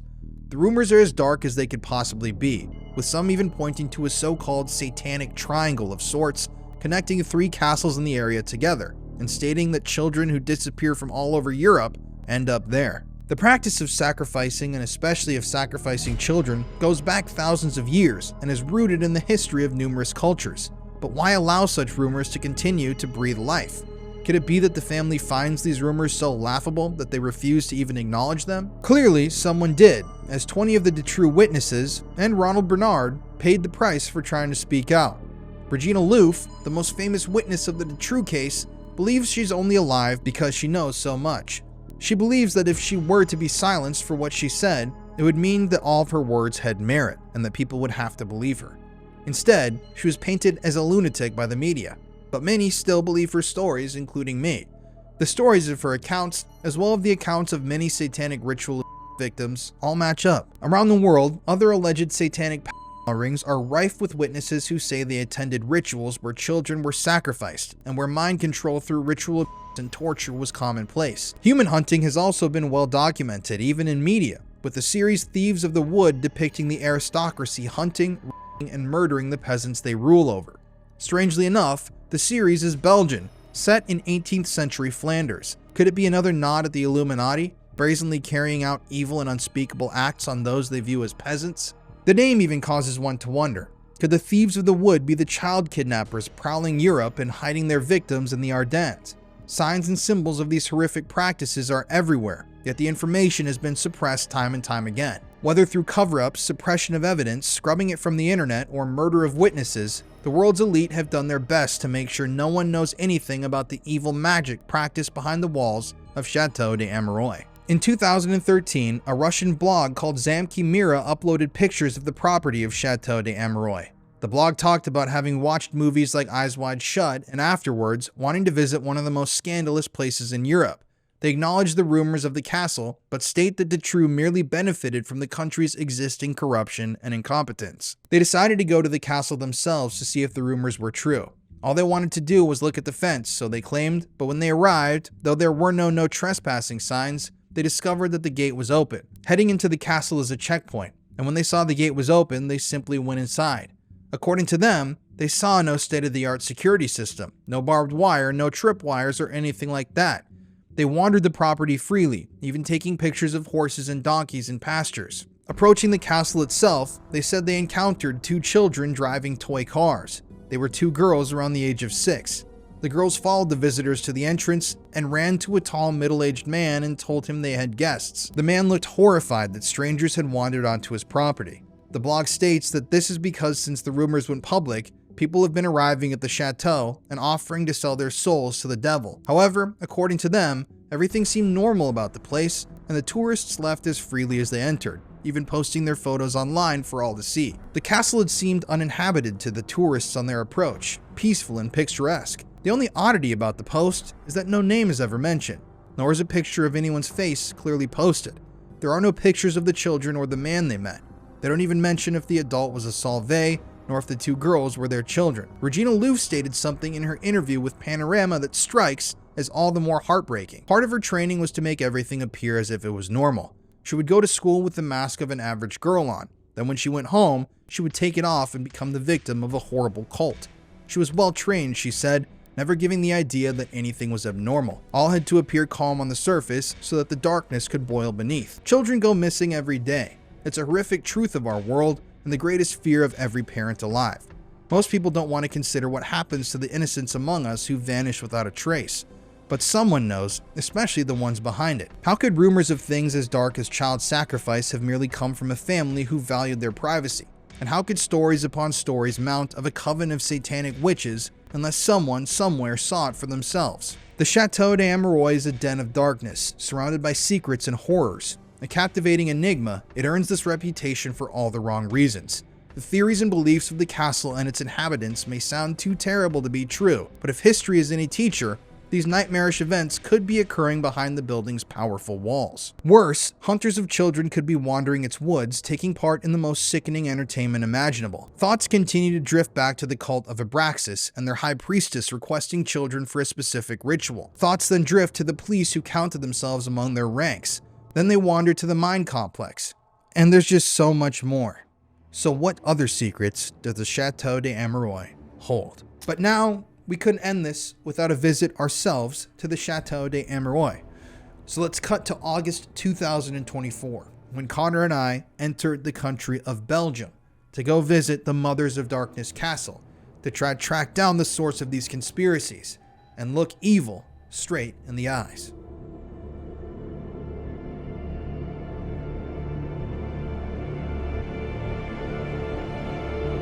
So right now we are driving to the Chateau De Amerois, and yeah, we're way out in the middle. We just crossed over into Belgium, so we're out in the middle of nowhere in the Belgian countryside. And yeah, it's a little intimidating. I don't really know what we're about to roll up on, how much we're about to be able to see, what it's going to be like out there. This place is absolutely as notorious as they come. Yeah, I think that I don't know, definitely some anxiety in the air as we try to expose these creeps. This is a place a lot of people, I can guarantee, haven't heard of. I'm gonna just go out and guess 99% of you watching this video have never heard of the Chateau De Amerois. But yeah, I want to raise awareness so that people do know what it is and they understand the very dark possibilities of what may be happening inside its walls.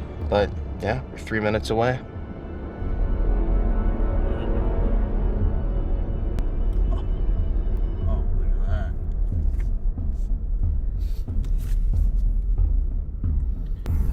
Looks like they got this place under fucking lock and key now. We can come over here later. What do you mean later? I thought we were coming out here at night. No. That's why I was kind of sketched out about it. I wouldn't come out here at night, bro. I'm not trying to get murdered. You kidding me? So, you want to show, can you see this? So we're right here. The chateau is right over here in this area to our left, and every single person that I saw post about the chateau, they had like footage of them right up at the gates, and I didn't realize that they must have changed something. The security here is fucking bananas. I mean, dude, this is actually crazy. Look at how thick this forest is here. You cannot see through. Yeah, so like whatever the fuck is even behind this, I don't even know. I was hoping to catch a glimpse of the castle to be able to like explore this area. Damn, that shit looks creepy right there. Yeah, but if the legends of film that, it's all in French.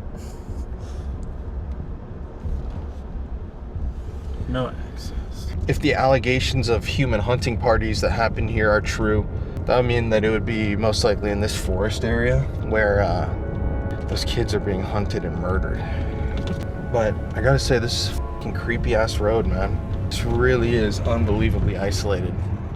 And like, I wonder if they got, see, this whole property is fenced, barbed wire on top. Tripwires? Yeah, there's apparently tripwires out here. And then all these structures. To me, these look like hunting. I don't know what they are. I guess I'll turn around. I think they have tags on them. What? There's tags on them. Oh yeah, it's got animals on it. So it is hunting.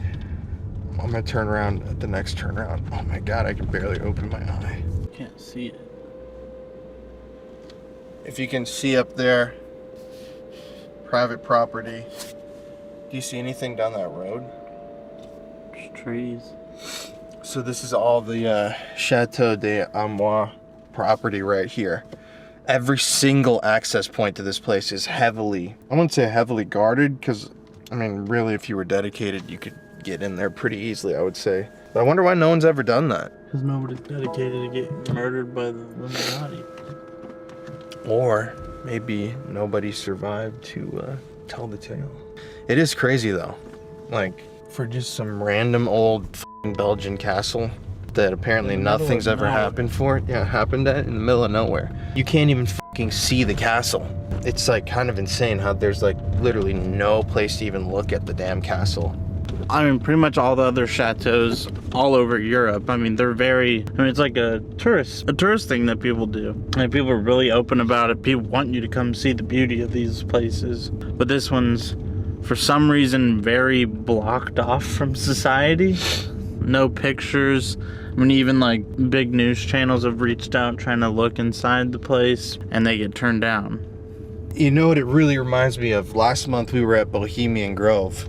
This reminds me a fucking lot of Bohemian Grove. Mm-hmm. Like all the security just deep in the woods. But we're gonna find a place to pull over so we can do some paranormal investigating. We are not gonna break in or try to break the law here.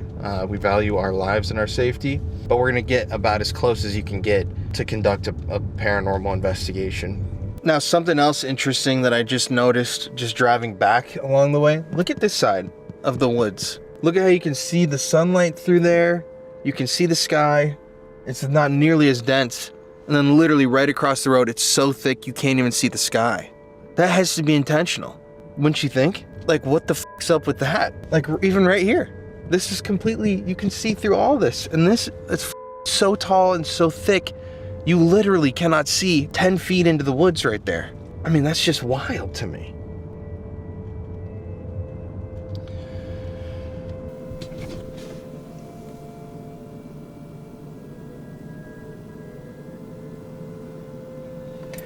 You know, something people say is they hear music out here. Really? Yeah, from the rituals and shit. Usually it's at night. But Connor just said he thought he heard music and we turned the car off. Should we grab our shit?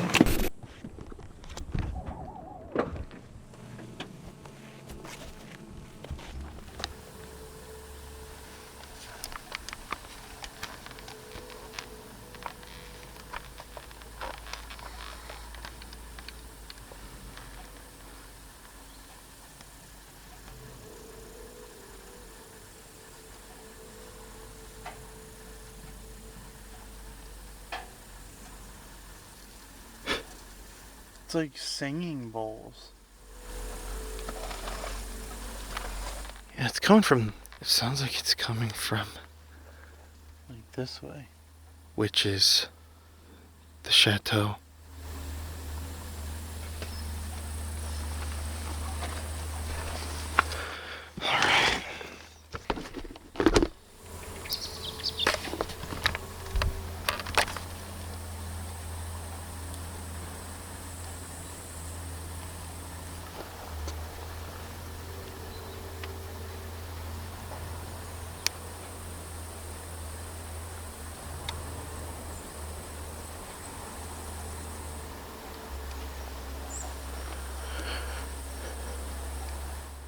Is someone coming up here?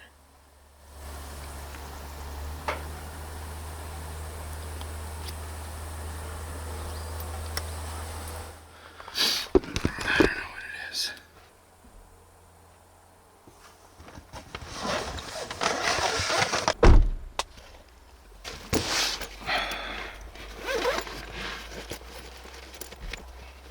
The chateau is Preach. Preach? The chateau is right over there. And this thing said friends already. Turn around. Alright. To anybody here, any spirits, especially that of children, broken glass. I'm a friend. Yo! Uncle. Uncle, I'm a friend. Friends? To any spirits, especially that of children who may have been murdered here or at the Chateau De Amerois, can you please come and speak with us and tell us who you are? Creed? Creed?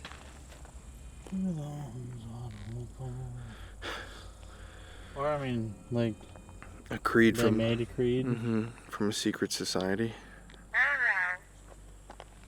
Orwell. I just asked who it is. George Orwell? Is your name Orwell? You got a B on you. Where? Where? Foot away. Age 10.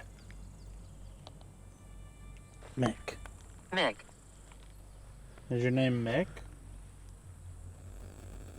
Or Michael?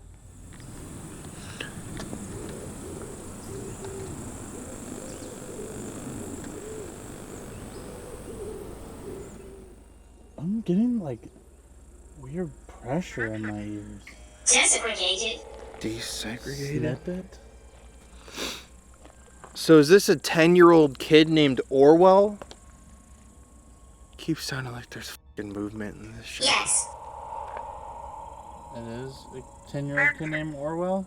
Were you murdered here?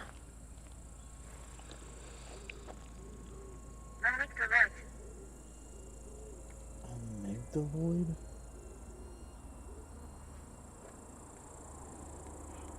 Oh, someone's coming. Just keep rolling. Betsy. Huh? Betsy. An amygdaloid. You know what that is?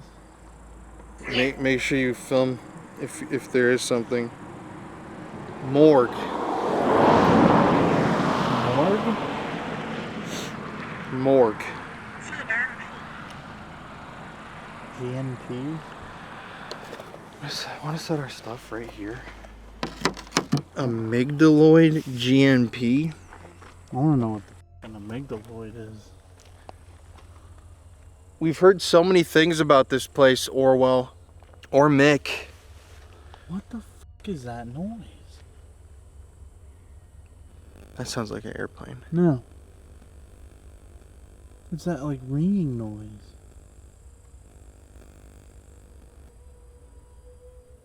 I don't know.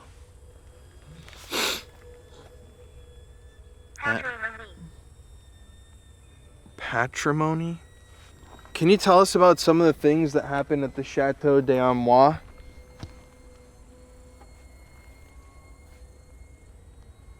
Are they bad things that are happening, Orwell? Do you remember what was happening?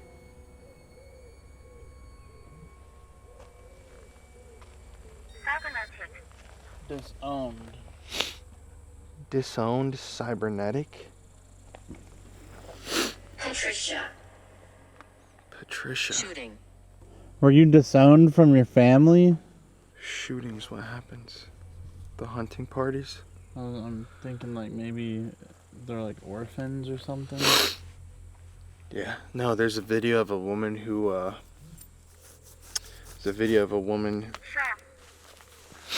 Shaw. Patricia Shaw. Patricia Shaw. Patricia Shaw. There's a video of a woman who used to, I think she lived in here, or she had some association. She remembered poor kids coming around Christmas time. Are there kids that have visited this chateau and they've never left? Sick room. Sick room? Gainer. Gainer? Watch yourself here.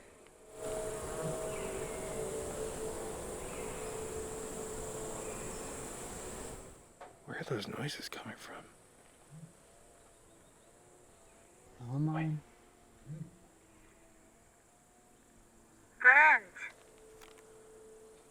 Brant? That's like some of the most ominous sounds I've ever heard in my life. And there's someone driving around on the property right here. You can f***ing hear like...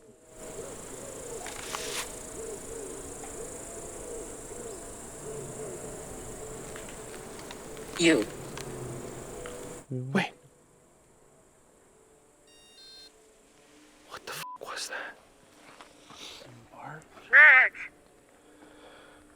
You wart embarked? Embarked? Can you... Adlerian? Can you tell us what happens in these woods around the chateau?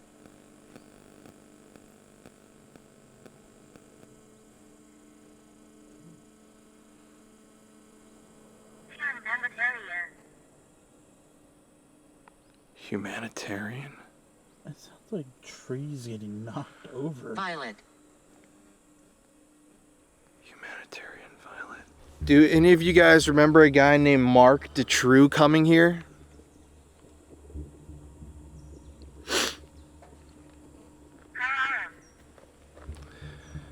Carrara? All souls.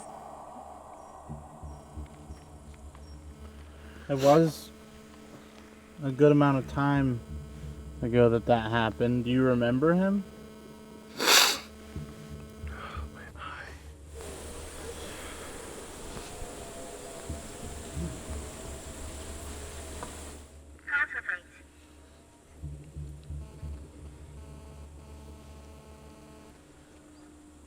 You hear like a chainsaw now? Yeah. We're here investigating the monster of Belgium, Mark DeTrue. Victims have testified that they were brought here to this castle, the Chateau De Amerois. Auntie. So this is really weird. I don't know if you caught this during the interview earlier with the woman who said she had been inside of the chateau, but she referred to the person who she knew at the chateau as her auntie. The family Solvay had a castle. I called Thérèse Solvay, I called my auntie. I mean, it's very bizarre that we got the word auntie and I didn't make that connection until just now. I don't know if that is common terminology in Belgium or France, but considering the power dynamics of the adults that were bringing children to chateaus or castles like this, and the fact that someone who had been inside of the castle said that word on camera, like she called the person who lived there her auntie, I don't know, it's really, really strange. I couldn't just let that slide. Very scared. Despicable, very scared. To participate in rituals. Despicable. So are they scared to talk about the despicable things? Rodin? I mean, they were probably told not to talk about it, and if they did, something bad would happen. If you're talking to us, I'm cold. I'm sorry to hear that.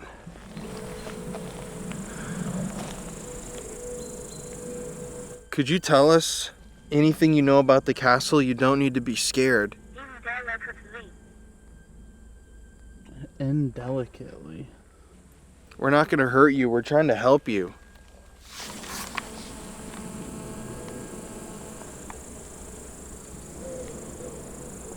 Abigail.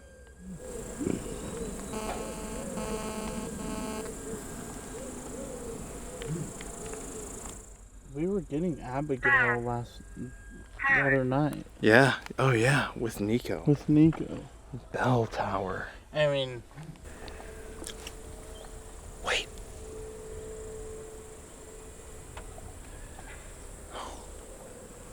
Jail? Do you mean jail like people were kept here and held hostage and tortured?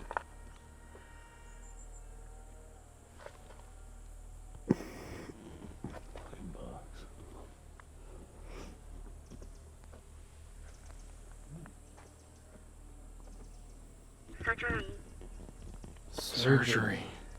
Were you mutilated in here? Did they perform surgery on dead bodies? Sculptural surgery. Sculptural. Fresh. Fresh. Sculptural. All the deities. Mm-hmm. Fresh grave? I didn't do it. What the fresh grave? I didn't do it.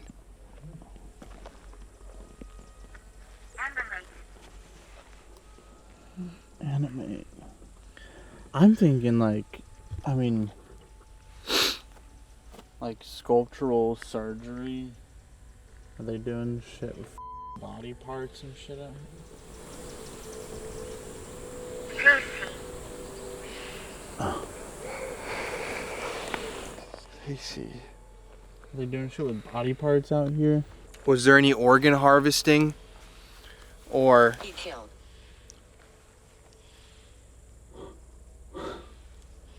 Did Dutro kill?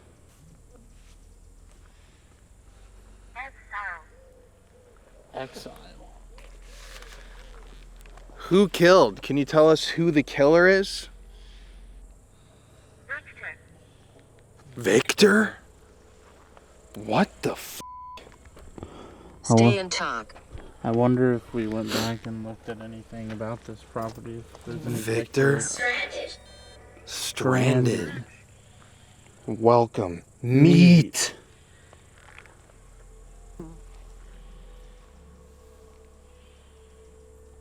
I really hope this microphone's cut. It will. What the f is that? So they wanted your meat. They performed surgery on bodies. Victor was the one who killed. Who else was here? Who else attended these parties at the... I don't know. Barber? Barber? There was a barber here? Can you tell us, maybe you don't know the names of the people because you were so young or it was dark? Were they wearing masks or something like that?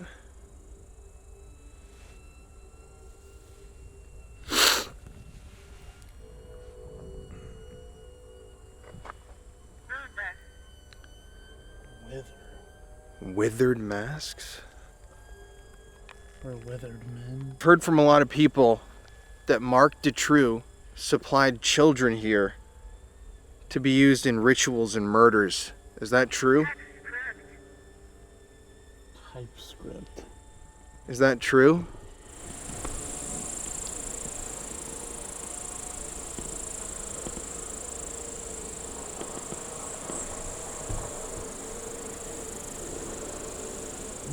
What is that noise? Were there kids brought here to be supplied for use in murders and rituals? Bellman. What was the name of the guy who was the Bad Secrets? The serial killer at the last chateau. Textbooks. TypeScript, textbooks, Bad Secrets. What was the serial killer from the last book? Michel.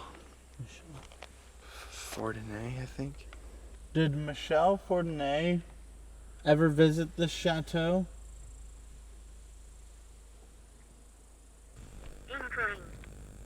Inkling. You have an inkling he did? Fast. I thought I just heard a man's voice. Fast and promptly? Fast and promptly. What should we do fast and promptly? We do want to... Hot house? Want to know the truth? Bad secrets? I do want to know the truth. Can you tell us? He insists. Victor?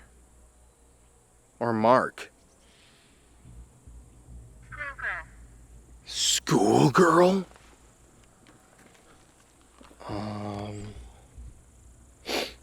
Are you saying that he insisted on having a schoolgirl and that's why this ring was running? They were supplying them? Maybe you needed it, or he needed it, Victor needed it for a ritual?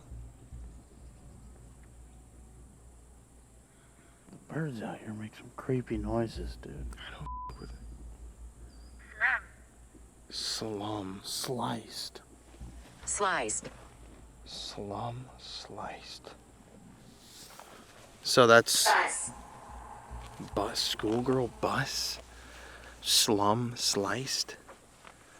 So Victor insisted on having schoolgirls brought here that he could slice. Is that true? What was the point of that? Please tell. Haney? Can you tell us what that meant? Tapping.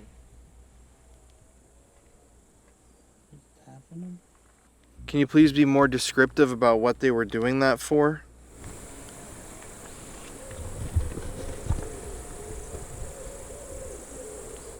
All the owls around here. Man, there's a fucking weird vibe around this place. Ever since we stepped on, I got like terrible ringing in my ear. Compassion. Bad things happened. Bad things happened.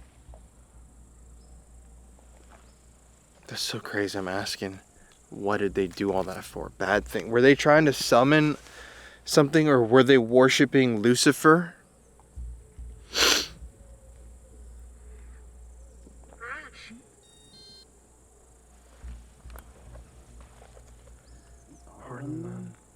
Reach. It's funny, pardon isn't that a French word? Bottom. Bottom general? That's one of the things in the ring. Bottom general? Military ranking officials. Were there military men involved in these crimes? Throats? Sliced throats?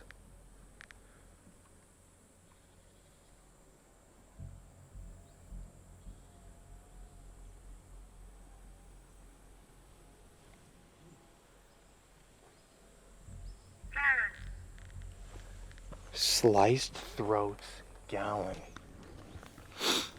Throats gallon. Did they collect blood here? I've heard that that's one of the types of rituals, that they collected blood, especially the blood of children. Can you tell me yes or no? Did they collect blood out here, the blood of children? Abandon hope. Yes. Abandon hope. Ooh. Doing shit like this, like, I don't know. Richard II? Richard II. Who the hell's that?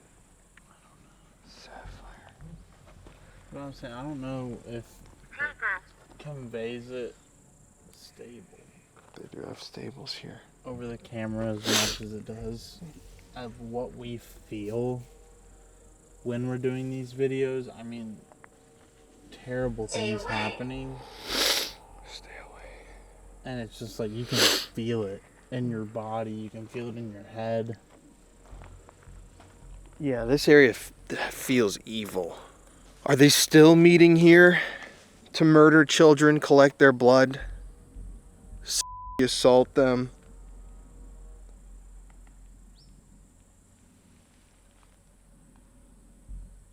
To knock on a tree.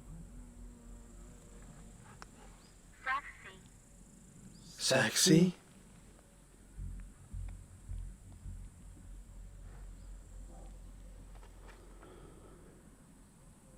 Is that true? We enjoy the company.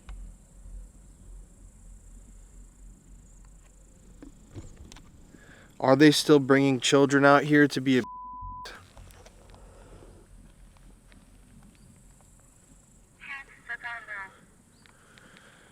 I just watched a video about a ring that they're involved in called the octagon and the hexagonal. Evil. Chest. Hexagonal evil chest. Are the hunting parties true? Do they hunt people out here? Proof. Not likely. Proof not likely. What? Well, we're asking you because you can give us the proof we need.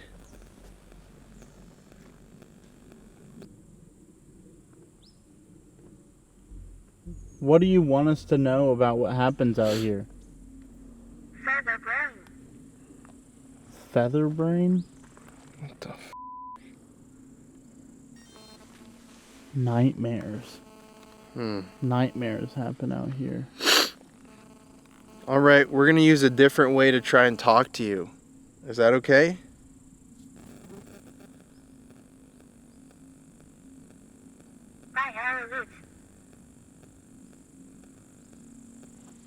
Billet? Oh, that's a French word. Billet? That's I think like a bill in France. That's a French word. We're in Belgium and they speak primarily French. Accustomed, punctual.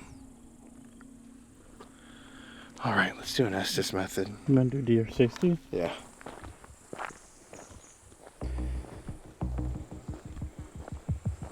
We've been here for almost an hour and only one car has passed. Yeah, I don't think many people come down this road. Huh. Wonder why. Yeah, it just says hell.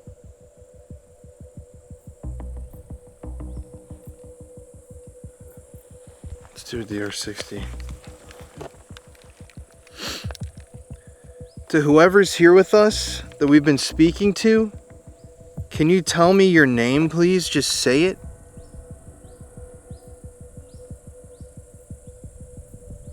I might be picking up these bugs.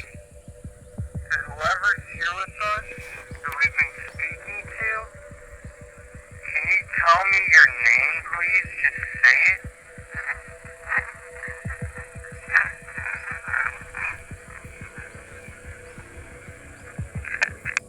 No, it was picking up.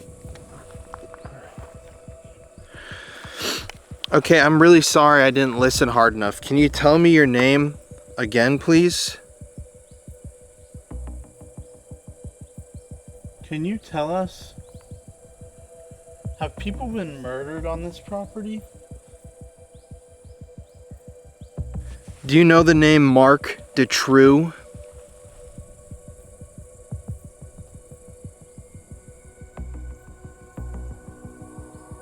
Do human hunting parties happen out here?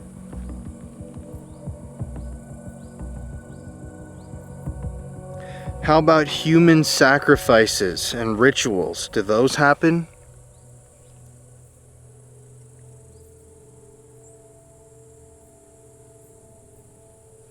Why are people being killed out here?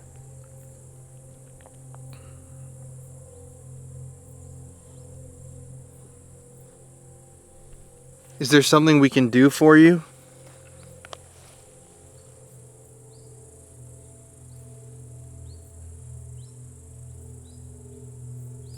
I can't tell if that's a chainsaw or a motorbike.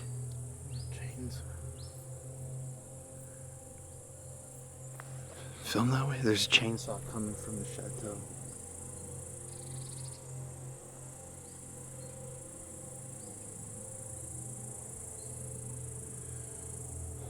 Ominous. Alright, here. Okay, I'm really sorry I didn't listen hard enough. Can you tell me your name again, please?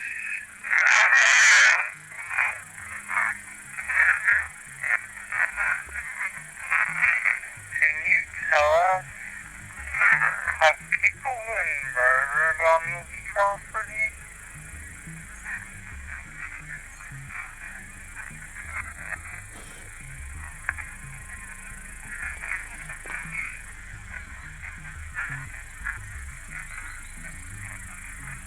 Do you know the name Mark Detrue?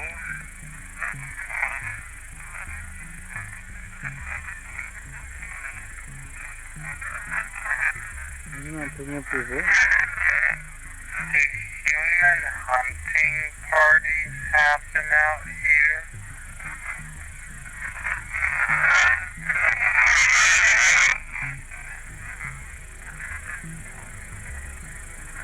How about human sacrifices and rituals? Do those happen?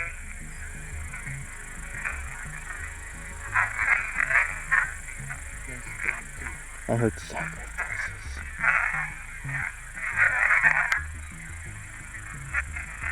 Why are people being killed out here?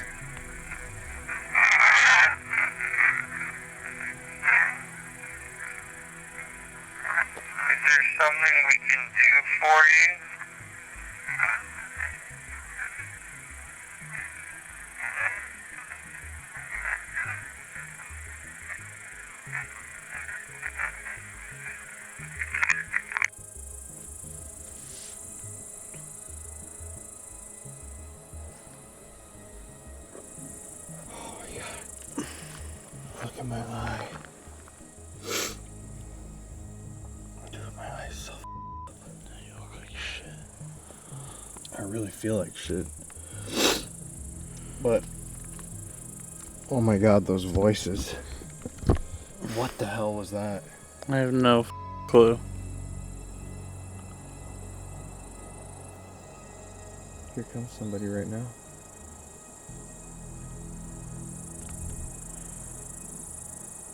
Should we see what they do? It might be rain. No.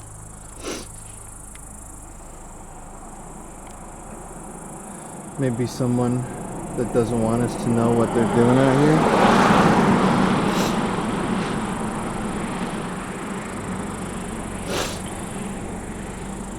That didn't stop like Bohemian Grove. Yeah, the Bohemians stopped. I want to see the drone. Yeah, so we're gonna do the Estes first, and then right before we leave, we're gonna do the drone, just in case. Let's get to it. Alright. God, it looks ominous.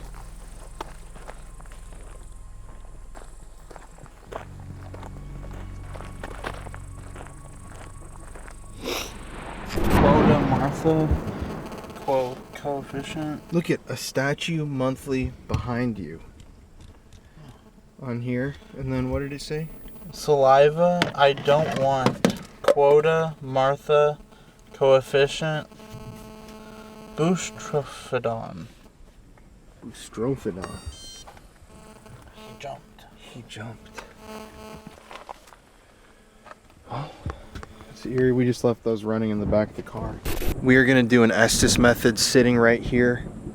Like I said, the chateau is right through there. The hunting parties would have happened all throughout here. This is just like a place where so much could have happened that we just don't know about.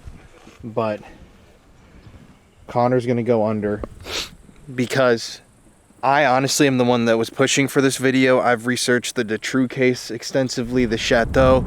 I've done tons of research, and Connor's kind of like, he doesn't really know much about this case. So for this Estes, it'll make things more valid. You know what I mean? Yeah, I'm kind of dumb. Yeah, I never said that.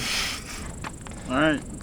And we're not wearing the eye mask again, just because we don't want to make something serious like this corny. So I'm just going to have my eyes closed and be looking down. Yeah, you won't see me. Go away. That's great. We like to be left alone. Go away, we like to be left alone. Alright, to start this off, Hello, Steven. my name isn't Steven, it's Colin. It's raining. I'm sure. Go up. Go up?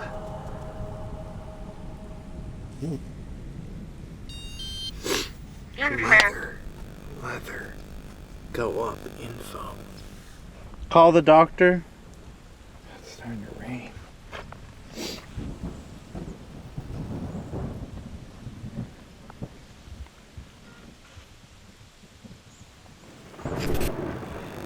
$50 ago, static. Right when I paused that, it said cross the road. You know what's across the road? Chateau. It's pretty wild, man. Oh my god. Yeah, let's get inside the car.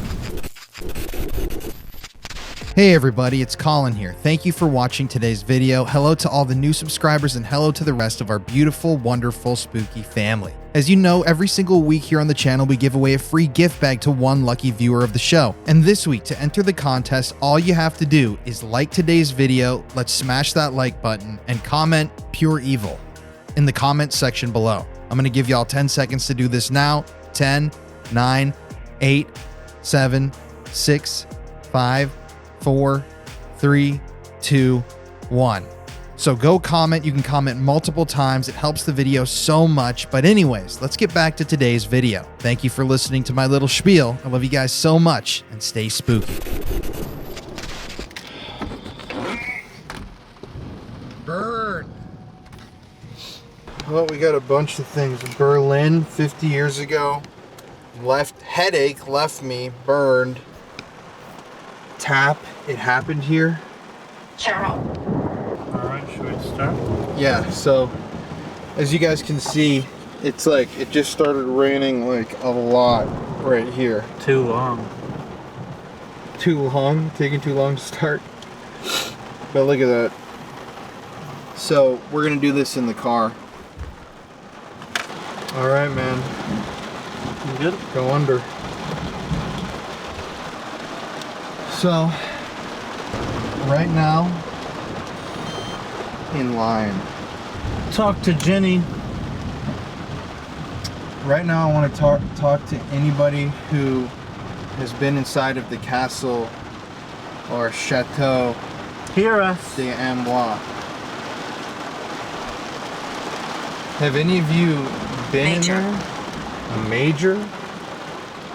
Are you saying somebody in the army was in there with you? He hit him. He hit him. The doors are open. The doors to the chateau right now? Is that what you're saying? The war.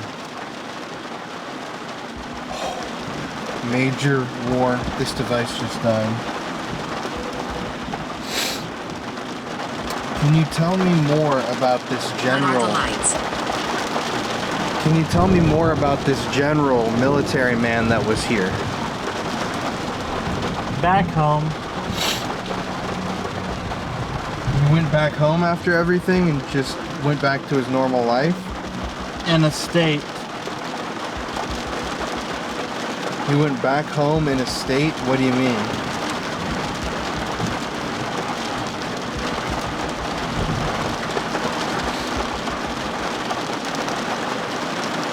Jesus Christ. Probably. So, did this military major participate in the rituals here? Construction. He participated in the construction of these rituals? Sounds like. What about other people who were there at these parties where children were abused and murdered?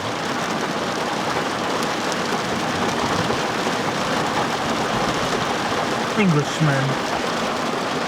Comedy. Englishman? Comedy? Nicholas. Englishman comedy. Jimmy Savile has ties to the British royal family who have their own ties to the Chateau De Amerois. Men from Brussels. Men from Brussels came, an English comedian, several years. Are you saying that these people came several times? Hold on. What about Behind you. What about murders? Were kids murdered here? Several of them. That was weird. The several of them sounded like a country, like Texas woman. What about kids that were just tortured and assaulted on camera? Did that happen too? Life. 1,000. What's the demand? 1,000 children were assaulted here? What's your name? Alice.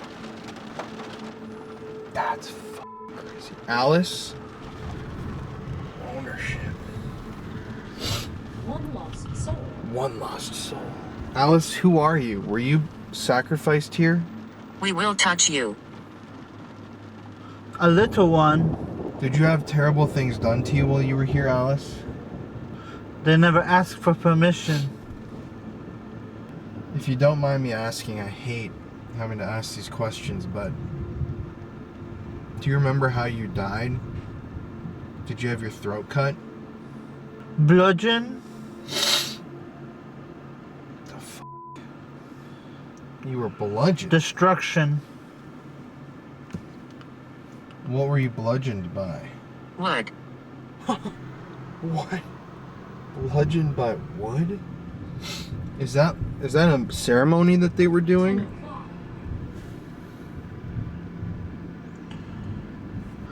I kept to myself. Was your death a part of like a ceremony or a show, a ritual? Were there other people there? Other than the person who murdered you? Ritual. Ritual crossroads. 1980s. 1980s. In the time of Dutroux. So, do you remember Mark Dutroux? Did he bring... The men could not see. Did he bring children here? That's crazy. More than 2. So he brought more than 2 kids here. I know that he was a part of a much larger thing. How many did he bring here? 51. 51? That's crazy to get a number right away, and that's a really high number. It is true. And, Colin.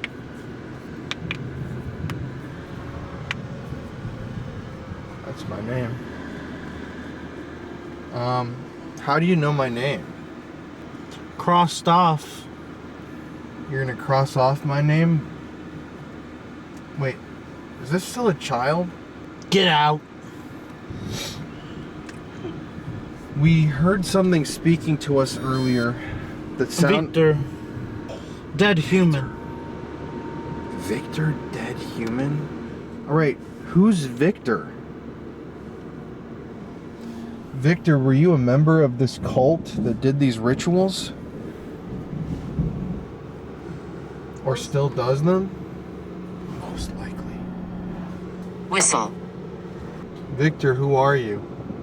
Leader? I don't know, it was a French one. I couldn't... Sounded like leader. A man.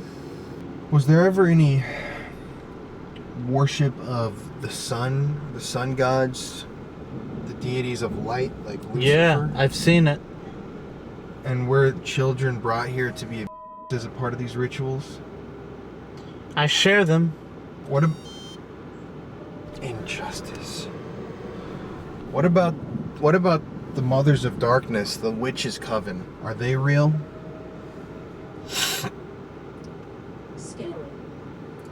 Scaling. Are the Mothers of Darkness, the witches, are they real? Very young. They like them. Oh yeah. Are you ready? That could be taken a number of different ways. The Mothers of Darkness themselves are said to be started at a young age with the to condition them. They're also said to have young children. So is that you saying that the motif? What's the motif? My name is Welcher. They take videos, and then they will come. Walter, are you someone who suffered at the hands of these freaks as well? These terrible people? Yes. This is so direct. Corn? Are you saying they were producing child porn here? Did I ask you? In your interest. No, I asked you. More. M-O-O-R-E. Profitable. Sadly, it is a very profitable business to do stuff like that. A group of us. In the booty. Ugh. Is this stuff still going on at this Concentrate. castle? Are these sorts of things still going on here at this castle? Chewing them. A bit. Are there still rituals and murders and trafficking and magic going on at this castle? They liked it. None of the victims liked it. They ring the bell. And Amber's strip. Many horrors. But are the horrors still happening? Is that why this place is so heavily guarded? It's stained. That's true, yes it is. In the home. Find something. Well, we can't get into the home, sadly. December. The invitation. Oh. Is that when their next big ritual is? In December? It's a rush. Oliver. Pulling her hair. Is this the spirit of someone darker? Cult leader. That's very creepy. So, a lot of the rumors about this place are true, is what you're telling me.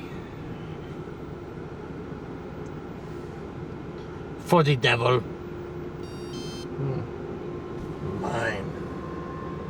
Agatha. It said that earlier too. Agatha, mine for the devil. He's our god. Is there anyone else? Who heard them? Is there anyone else that's been to these parties or rituals that you can tell us about or name? That'd be eventful. Yes, it would. We'd love to know who was here. The Russian. There was a Russian person here? I was treated well. There's a Russian person here? Reason 1. Is there anything else you can tell us about the secrets of this castle and how they relate to Mark Dutroux? Henry? Jail again. It said that earlier too. And Henry? Did Mark Dutroux use this place as a jail to hold some victims? I don't know what you're trying to say with that. Why do you say that? We. What did he do? Did he bring the kids here? Well done. Of course you can. Did he bring the kids here? I'm not asking if I can bring some. He kept costumes. What kind of costumes? Were they like creepy old masks and stuff? Rip into you. Recognize. Oh, so they wore masks so the children wouldn't recognize them? Just Kissed my lips. Is that what you're saying? They wore the masks so that no one would recognize them? Describe the masks, please. What kind of masks were they? Animal masks? The Phantom Man. So there was a phantom ghost mask. What else was there? The ghost? Were there animal masks? Incinerate. What? Doctor. The doctor was wearing a mask to hide his identity? I think that's spelled wrong, but identity? Yo, what are the fucking odds? I literally said, I think that's meant to say identity. And I literally said, was he here to hide his identity? You saw that, and it went off. That's crazy. So, what do these masks look like? Are they old style, like carnival masks, fair masks? Take pictures of the orphan. That's disturbing. So you confirm that they're trying to hide their identity. Can you just tell me about the masks? What were the masks like? The baby. What did they do to the baby? Threat. Did they take the life of a baby here during a ritual? The fat. 0. They removed the fat from a baby. And Agatha. Agatha. Consume. Most likely. Agatha. My body is close by. What the f***? Agatha too? Is Agatha... The monster did. Is Agatha one of the witches here? Presumable. And this sounds far-fetched and disturbing, but Agatha cuts the fat off of babies and consumes it? Illuminate them. Illuminate 1,000 points of light. That's what we're trying to do. If your body's close by and it's on the it's in the chateau area. If your body's close by and it's in the chateau area, I'm sorry, but we can't search for it. It is possible. Why would people be consuming the body parts? They're here in the town. Saying that there's some prominent local people that come to these parties in addition to big time famous people. Took the mask off. I want to know. Open the office. All right, well, we're going to be done here. Thank you so much for speaking with us this afternoon. And hopefully by releasing this movie, stay in school. We'll be able to... Anomaly. Hopefully by releasing this documentary, we'll be able to figure out what happened to you and what happened here. Is there anything else you want to say about the Chateau De Amerois or... Come on. Marc Dutroux? Anything else? Any other information you can give us to look for? Don't be complicit. We're not complicit. We're trying to expose them. Give me a place that we should look in. Have I not told you? Don't just sit there. Anything else you can tell us? I'm the one. Mutate. Is that what they try to do? They try to mutate? Wait and see. Hear me talk. You know, I really don't want to see these people try to mutate. So we're going to get going now. Thank you, though, for talking to us. Bonjour.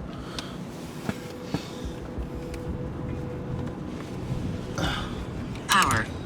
Oh, that's why they do this shit. It's for fucking power. You guys just saw that. That was incredibly loaded. Dead mutate? Oh. I literally said, you were talking about masks. Uh-huh. And I said, do you... And I said, doctor. And I was like, so loud. Does a doctor that comes to these parties use a mask to hide his identity? And the second that I said identity, it popped up identity on that one. So it says indentity. I think it's misspelled. But what are the fucking odds of that? There's so much stuff that lined up too. Uncle again. There's, I guess out here there's not really many stations, but we got a lot. And nobody's driven by this whole time. Are you serious? Nope, not one car. Damn. Did it rain a lot? Yeah.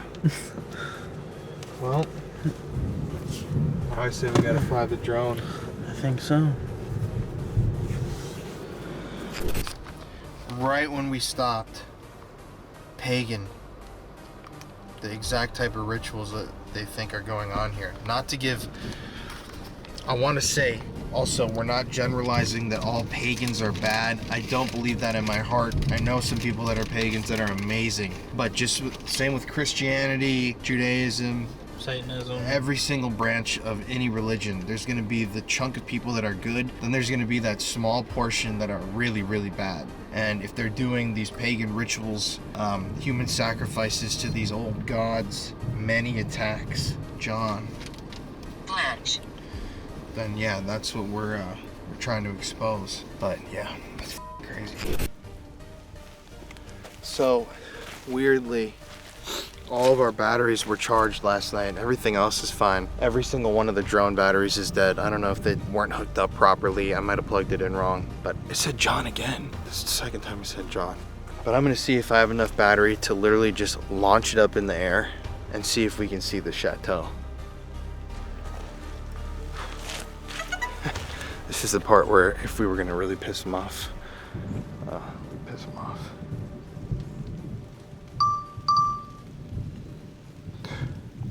No? The SD card's full. Alright, so we cleared out the camera card And we still only have 1% battery, so I'm really hoping we can just push up and get a shot of the chateau. Let's see.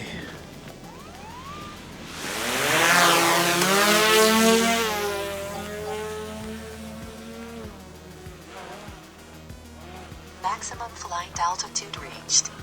What the The home point has been updated. Please check it on the map.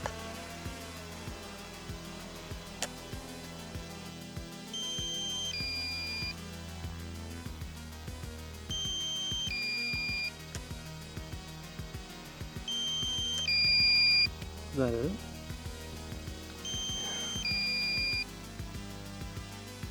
I think so. It's definitely in over there.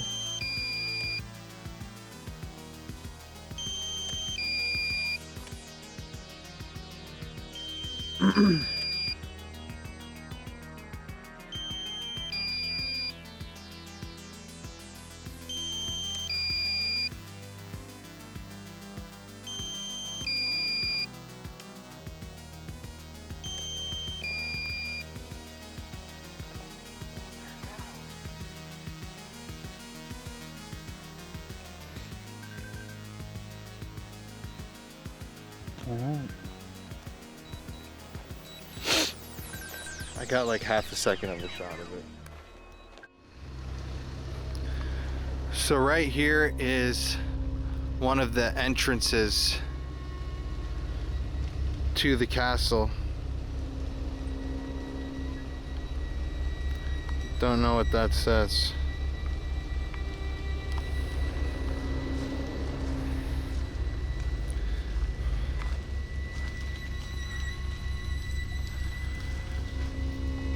What the fuck?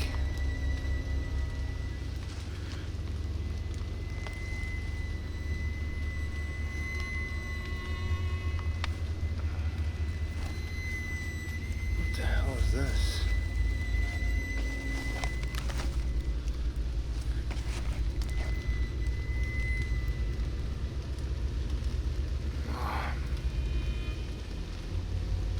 Man, I don't know what the fuck this shit is.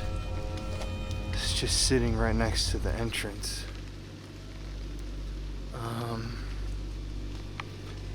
Is that like wax or paint?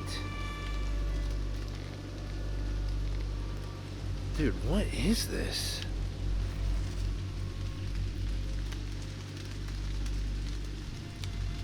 You see this shit?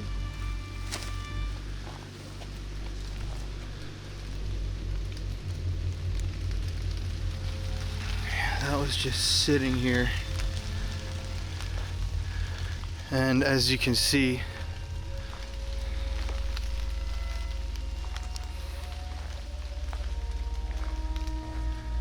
this is the official entryway.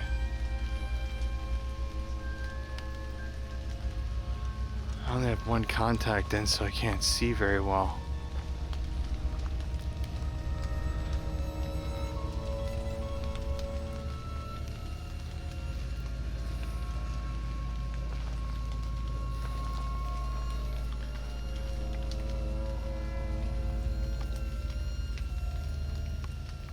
Definitely got a weird vibe around here though. A little hole.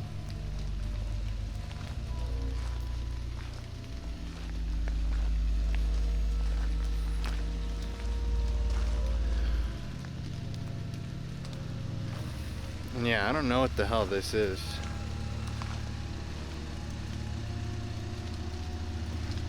I don't know if I liked that I touched that, but I had to see what it was. Anyways.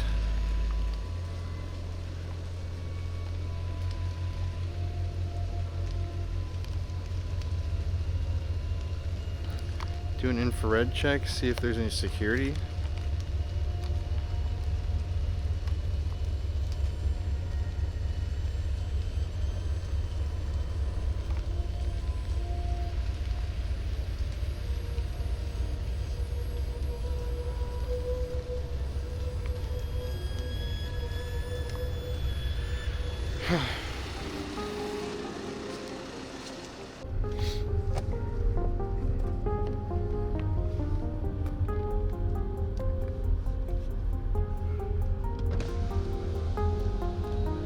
Dude, that's a creepy forest.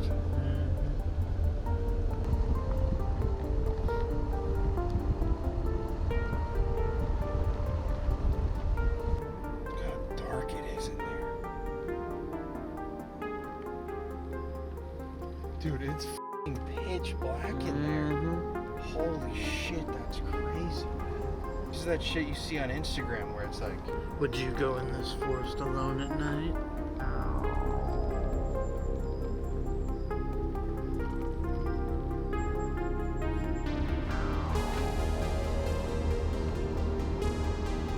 Look at that, dude.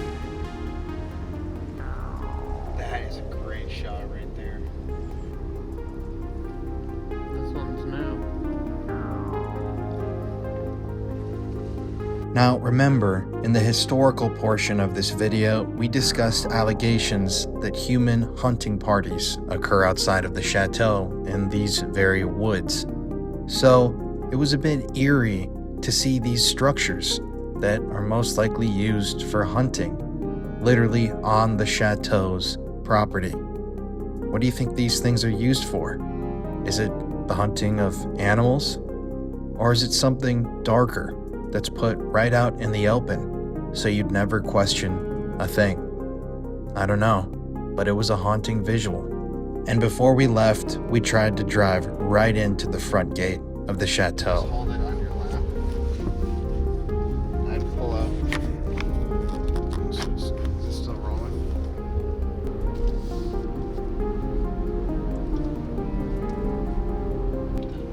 What's this part? You can't go in. Can I show it? Alright, here's the main entrance to the chateau. Obviously, we can't get in here. I would love to, the fucking castle is right down that road right there. And it's interesting, look at how well manicured it is.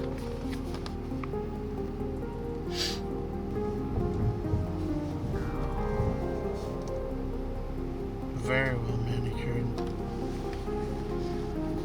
You see any security cameras or tripwires? Look at that deer head up there, that's sick.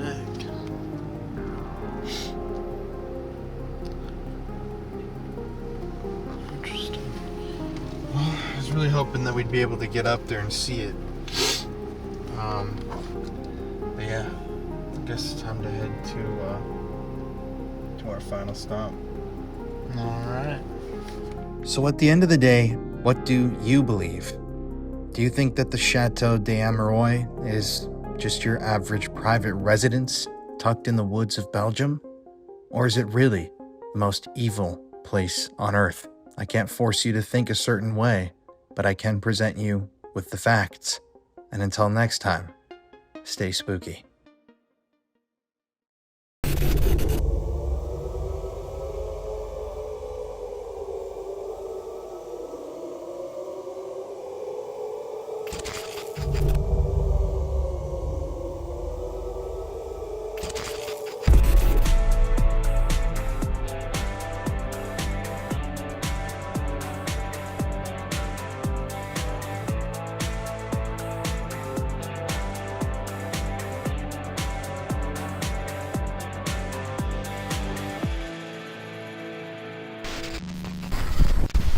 Hello!